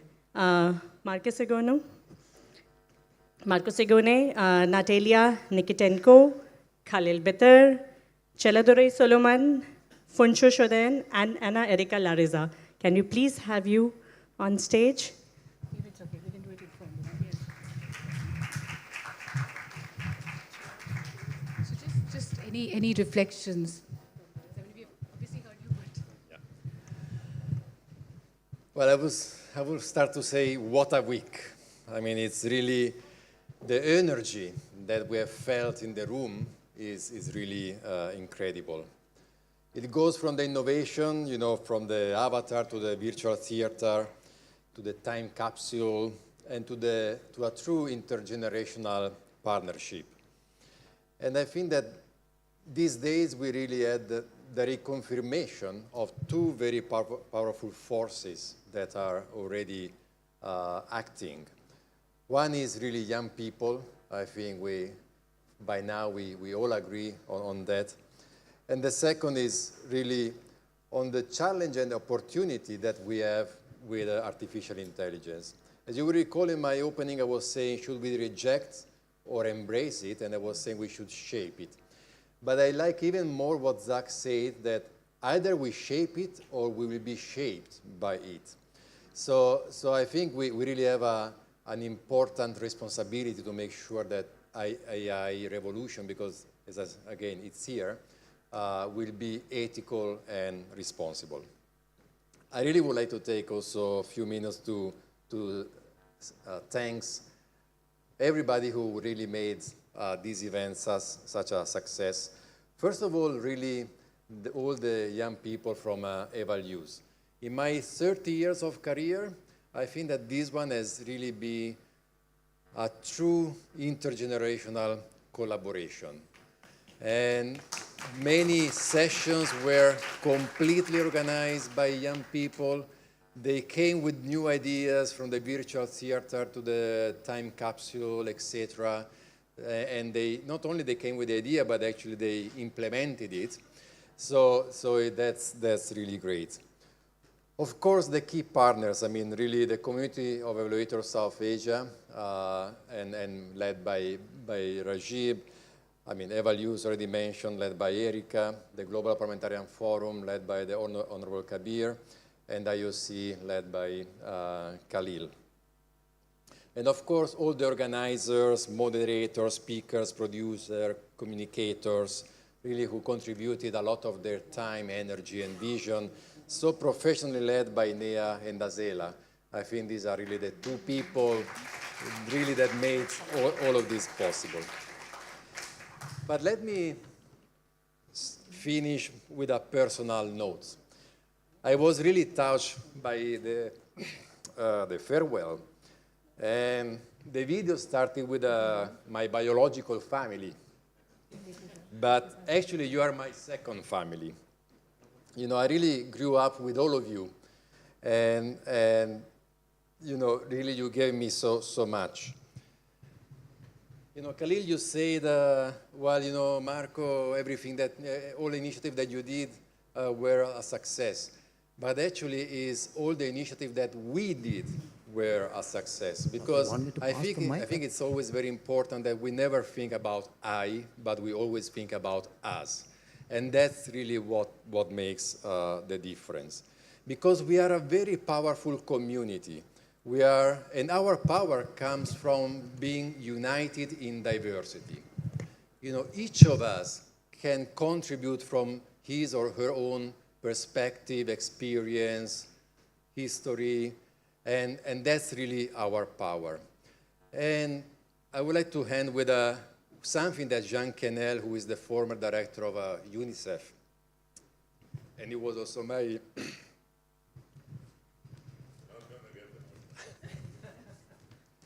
he was also my mentor, and I guess also Ada and Soma. And he always said, nobody empowers evaluators. We should empower ourselves. And that's what we are doing. That's what we really should continue to do. So thanks a lot, everybody, and let's continue to empower ourselves. Thank you. Thank you, Marco. Okay. Thank you. I am Cheladre Solomon. Basically, my reflection as my personal journey, rooted in gatherings or events like this. My journey for the past 15 years with this evaluation network or evaluation OPAs, been through community of evaluators starting from 2009. Now it is almost 15, 16 years. We all talked about passion. I think if you asked me 2009, when I came into this forum before even COE was born, the passion was my drive. That was the one I was, driving me crazy. But the passion for evaluation, that evaluation as a tool can bring about change. So that was my passion.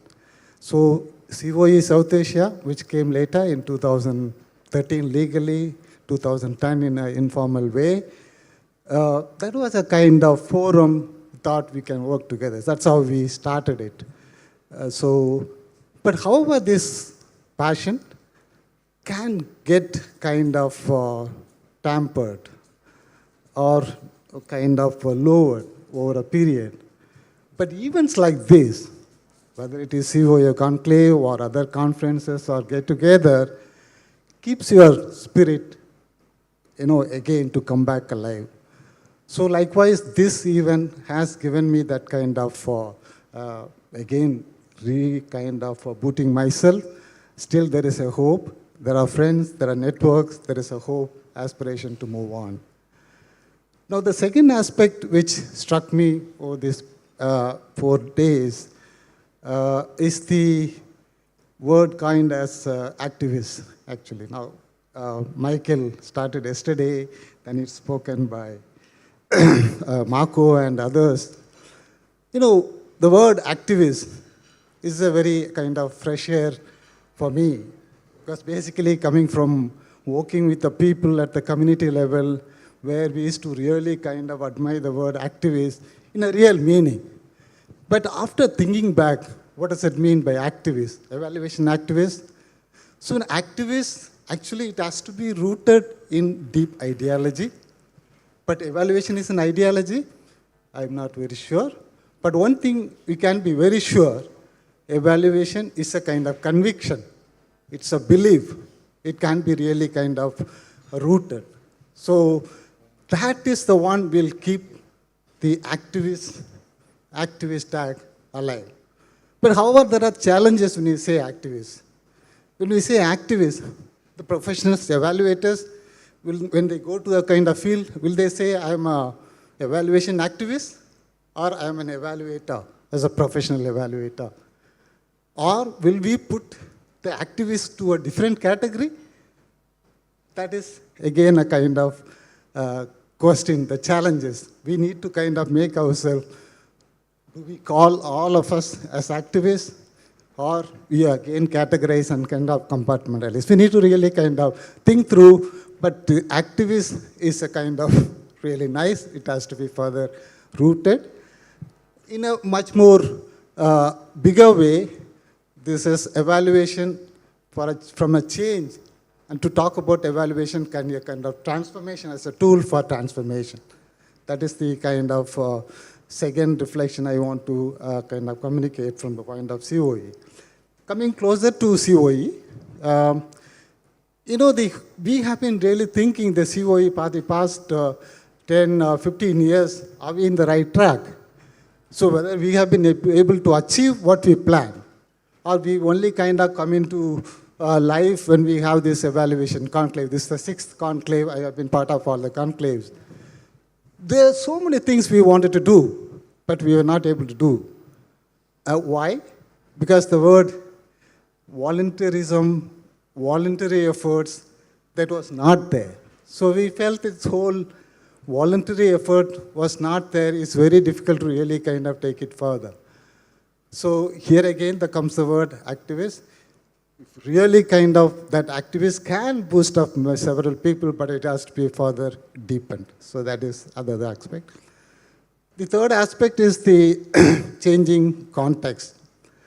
changing context is a very dynamic context. We have been talking about it, which is crucial, actually. If you talk about 2009, we considered COE South Asia as one of the pioneers in South Asia to talk about evaluation networks, bringing the evaluators together, talk about capacity building, all that we have been talking about.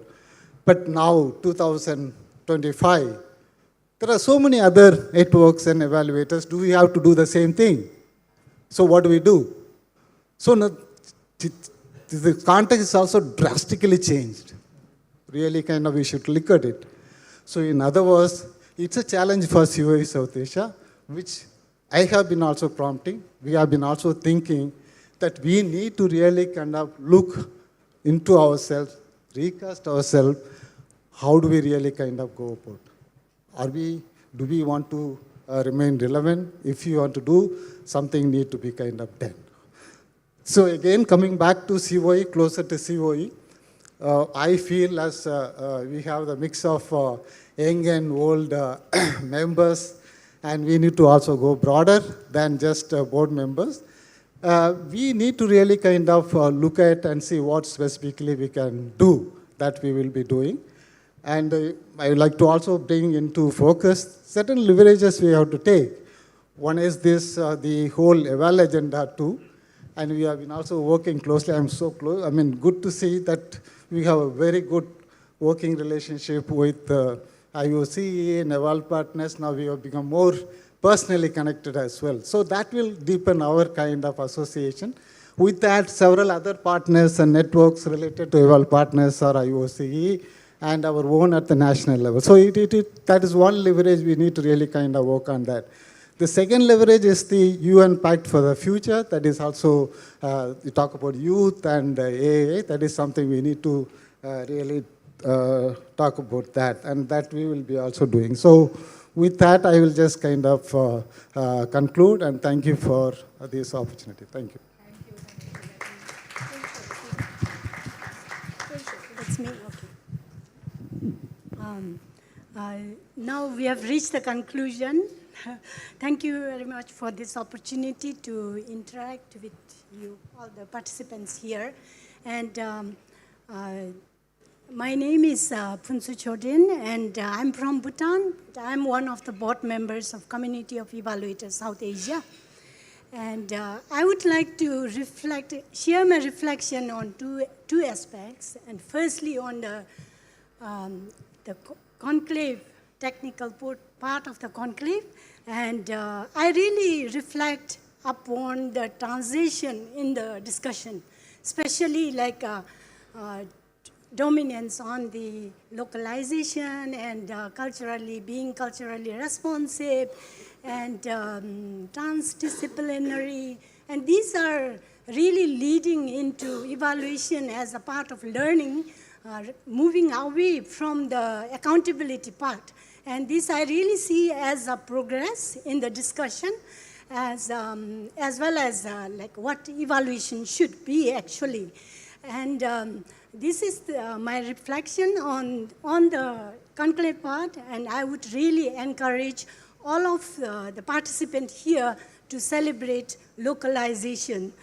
And on the summit part, which really, this conclave is very special, I felt, bringing the synergy of both the youth and how should I say, adult or the expert in evaluation. And this really is where we really saw the youth part and their empowerment, and they are really how well they sync with the AI, and this is future. And so we should be really confident about our future and our young people who are working in this area. And also, I really felt this is a platform where we really think about sharing knowledge, or we call it a capacity building of young people, as well as learning from young people, And this really is a co-creation of knowledge, I think. And so now moving forward, the youth here are I don't think there is none of them who are not really empowered or don't know what to do next. But if there are any, please be like grounded in your local context, know your context well, and that is how you become more resourceful, I think. And also like work with your WOPI in your own country or in your own region. And if WOPIs are not responsive, just give some push or like poke them.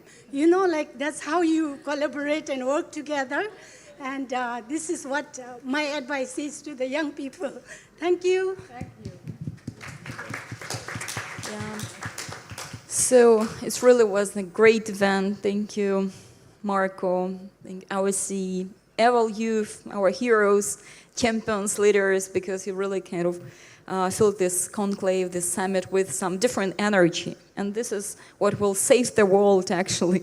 The youth energy together with wisdom and devotion of experience and adult. So this intergenerational communication happened here in the summit. And I think it's one of the great findings and outcomes of the event. And if to speak about like good examples, so we celebrate almost 10 years of Eval Partners, and definitely there is so many things have been done. Just EvalYouth is a great example, but I would like to say that if 10 years ago we didn't meet as like parliamentarians, knowing like really involvement in ideas in evaluation, probably today we wouldn't have so many different like legal acts, frameworks, legislation, parliamentary committees on evaluation in different regions and countries of Asia-Pacific region. And now we have them because of networking, because of learning from each other, and this is the only way to go forward. What's the response to the poly crisis? It's poly action. So what we're doing here, this is we're doing like shaping the future, and this is the most important what we can do. And I really enjoyed, you know, the key findings for me from the summit. For example, really transformation from just evaluators to the evaluation facilitators. And I would really ask everyone to be like that, because it's about a different thing, different story, communicating about an own evaluation with different stakeholders. It's changing the mental model, and we underestimate it, you know, in this pyramid. And actually it's transformation of evaluation that will transform the world. So great findings from the summit, from the conclave, and thank you very much for this opportunity. We're continuing as Eval partners, we're growing, we're widening, and this is the only chance. So poly action, a response to the poly crisis. This is the suggestion. Thank you. Thank you very much. For me, my reflection, I just keep going back to why we are here in the first place, and it's on the concept of being future ready with all of the challenges that we are facing and the constant changes that seems to trip us on every corner. And just returning as well to my opening speech during the inauguration, it really is very much grounded on how we could work together.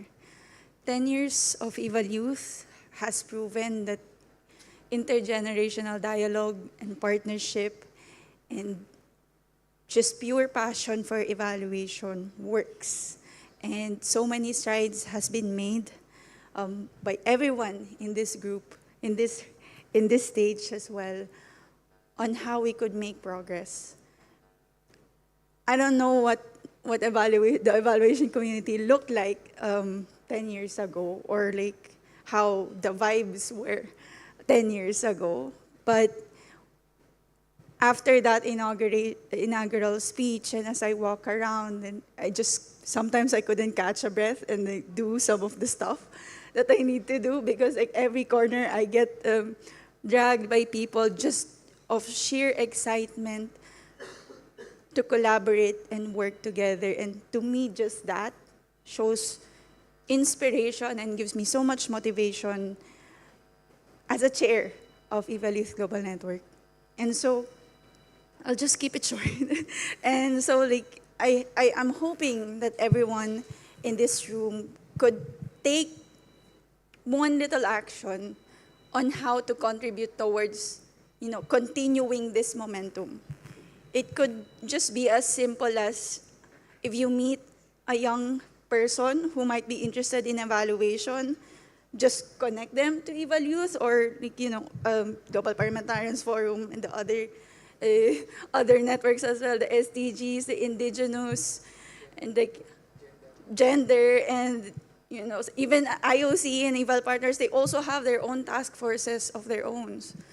There's so much opportunities. It's not just EvalYouth as well, that you could take action or take active action towards advancing evaluation.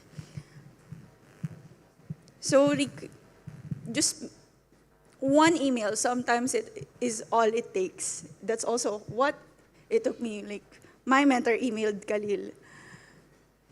Sometimes that's all it takes. And I hope when you go out of this room, you take that one action. And I hope that's my assignment to you, I suppose, to everyone in this room. Take one simple action, even as minimal as an email, to send an email. Thank you. Thank you.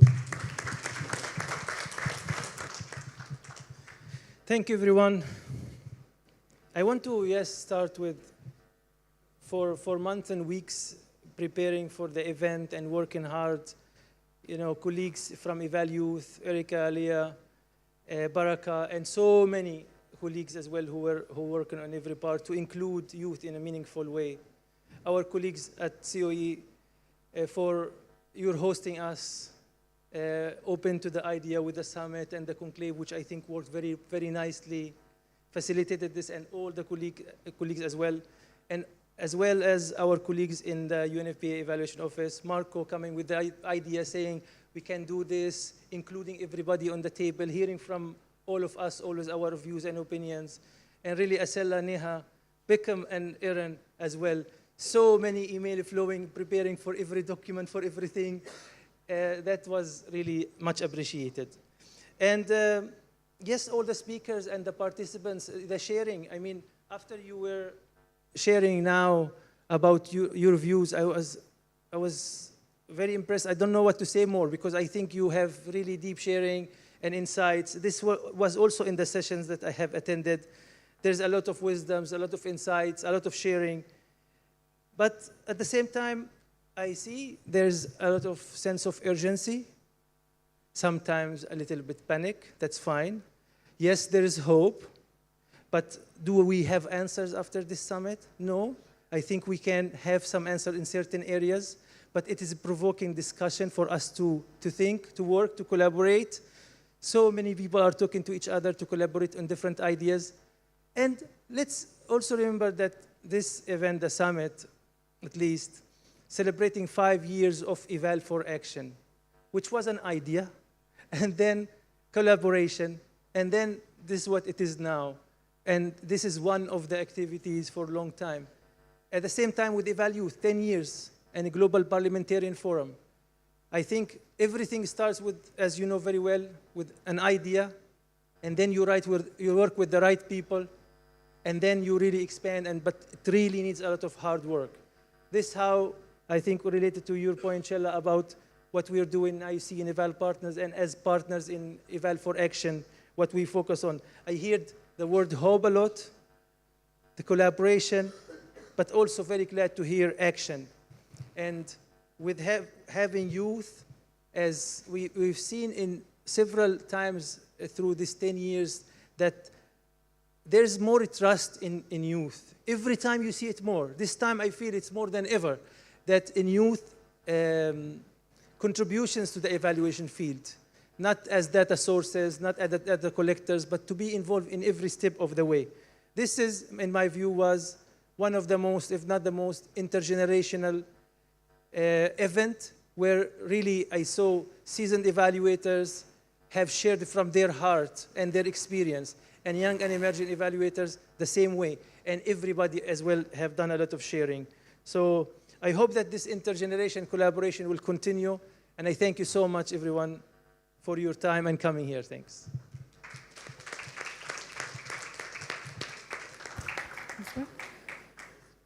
Thank you so much, Marco, Natalia, Khalil, Chela, Funsho, Erica, for those very inspiring and energetic words. So we are going, I mean, all of us are going back with a lot of thoughts and insights, and we definitely are on the path of action now. So it's not just planning anymore, it's action. Now on behalf of the COE South Asia and Summit for the Future of Evaluation, we want to extend our heartfelt thanks to a few people, very, very important people, who have made this possible, this event possible. I want to start with Asela Kalugampatia, who's standing right here. Thank you so much, Asela. We couldn't have done it without you. So thank you so much. Marco Sigone, thank you so much. Thank you, Marco. Ranjit Mahindala Pala. Ranjit, are you around? My God, thank you so much. Huge shout out to Ranjit for all the work that he has done. Huge shout out. Thank you, Ranjit. All the COE South Asia board members who have contributed in every possible way they could. Thank you, each one of you, for making this possible. Shout out to all our co-organizers, Evaluation Association of Bhutan. Funsho's right there. Thank you. IPID Colombo. We have representatives in this room from IPID Colombo. And our Eval4Action co-leaders. Your energy and commitment truly shaped this space. Special thanks to my very good friend and colleague, a board member from COE South Asia, Shweta Anand, and her very, very committed team, young team of young women, Richa, Khushbu. Huge shout out to these wonderful women. I mean, you really cannot imagine the kind of work and hours and effort they have all put in. Madhusmita, are you here? Sorry, Madhushika, I'm so sorry. Madhushika, thank you. They have been behind the scenes, but they have really done so much to make this possible. It's unimaginable. So thank you so much. Then we have Neha. Thank you, Neha. Erin, Bikem, for their constant support in making this event visible and vibrant. All our knowledge partners and technical partners whose contributions led to such rich and engaging discussions across sessions. Deep gratitude to our friends who have joined us from far and wide, Zayed, Khalil, Ada, Anis, Michael, Marco, Dr. Sonal Zaveri, and many more who have always supported us when we hold such events. To our sponsors, thank you so much, UNFPA, Independent Evaluation Office, IDRC Canada, Gates Foundation, ADB, NDB, and to every participant who joined from across the globe, our Honorable PM of Sri Lanka, Dr. Harini Amarasuriya. And now I would like to end by thanking our one and only Dr. Rajiv Nandi, who has been a backbone of this event, who is always around somewhere there, but not visible, intentionally not visible. I think he works tirelessly day in and day out, and he has done that for this event. So thank you, Rajivda. Thank you so much for all the great work and for making this conclave and summit possible. And please come here and 2 words from you. Thank you so much.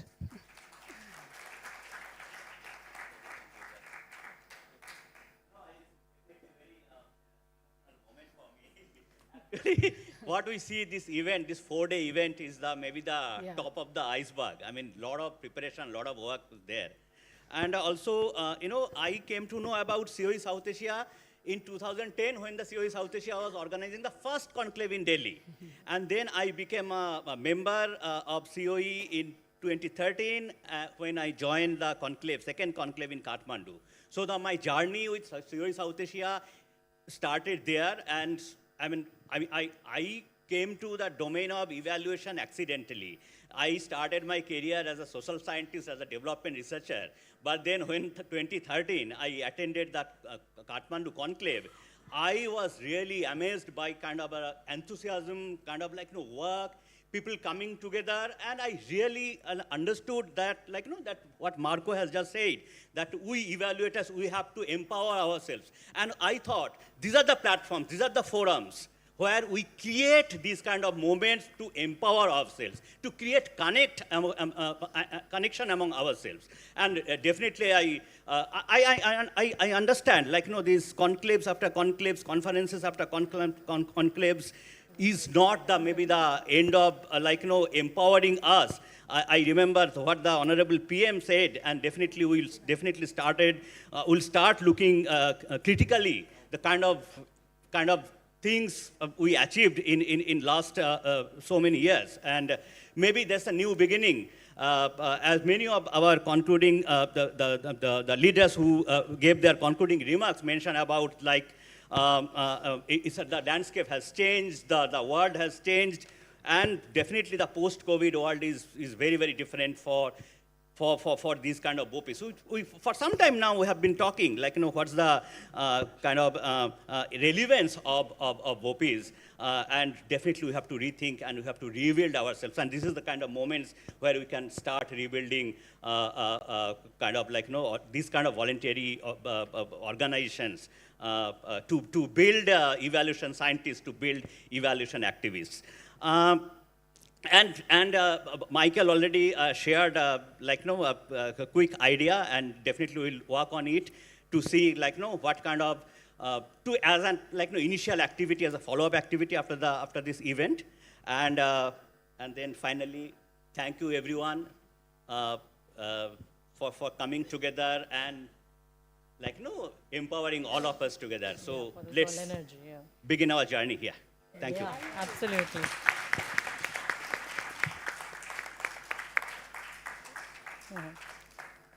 Let's carry forward the conversations, collaborations, and commitments made here towards the future of evaluation that is bold, just, and truly transformational.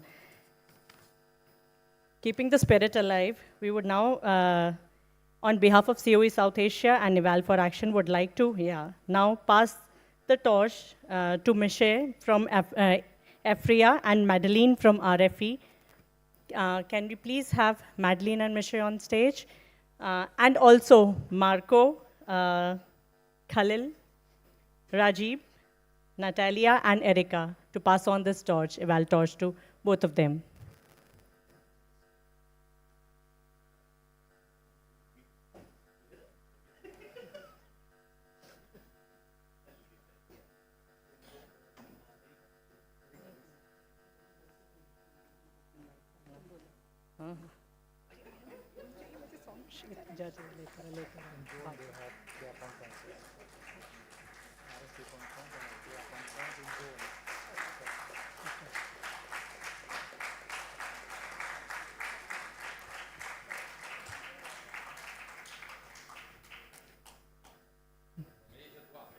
Yes, so we have a conferences by AFRIA and RFA in June, and we look forward to keeping the commitment alive. Michael delivered an excellent keynote, and we will soon get back to you and follow up on how everyone is engaging with those ideas in a meaningful manner. But for now, let's have on stage and have the choir. Michael and the team. Torch also? I'll get it.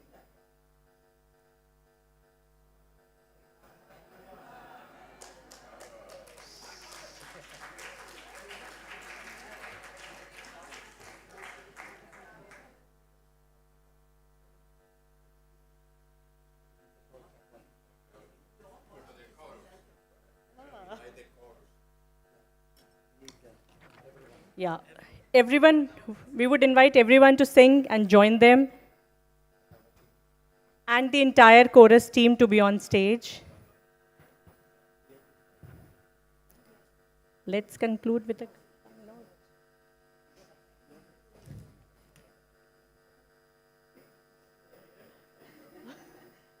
all the best.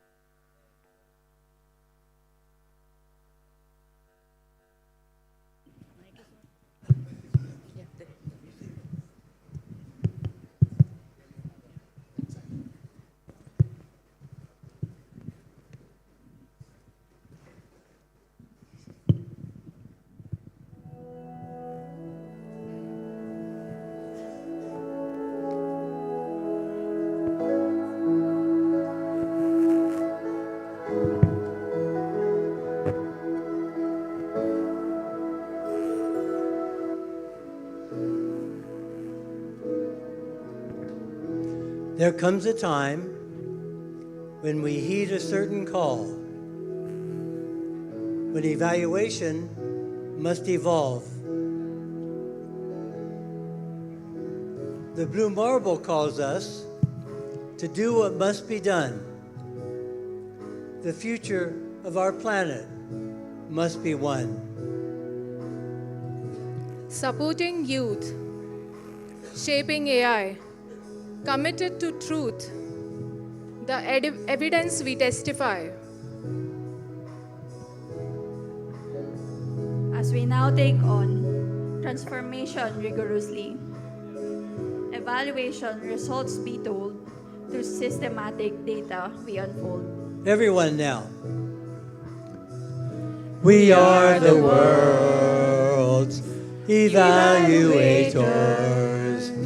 We are the ones who take a future view, evaluating. There's a need we're serving to use a systems lens, evaluating transformationally. Working with evaluation users, taking forward the torch for a more just and sustainable future for all. We will now delve future-ready evaluations, integrating voices and localizing, tracking trends and synthesizing. As the global currents swirl tumultuously, we track the rippling results, mapping interactions at the nexus. We evaluators document the changing world. So right here and right now, gathered together in Sri Lanka and virtually worldwide at the Summit for the Future of Evaluation. We have shared successes and failures, learning together. As we look ahead, innovation, adaptability, and resilience become evaluation criteria of excellence. Building on past utility, our strong global community will ensure evaluation's future creatively, transforming evaluation to evaluate transformatively. Here we go, all together, big closing. Everyone. We are the world's evaluators. We are the ones who take a future view, evaluating. There's a need we're serving to use a systems lens, evaluating transformation globally. And once more, we are the world's evaluators. We are the ones who take a global view, evaluating. There's a need we're serving to use a systems lens, evaluating transformations globally. One last time now. We are the world's evaluators. We are the ones who take a future view, evaluating. There's a need we're serving to use a systems lens, evaluating transformations globally.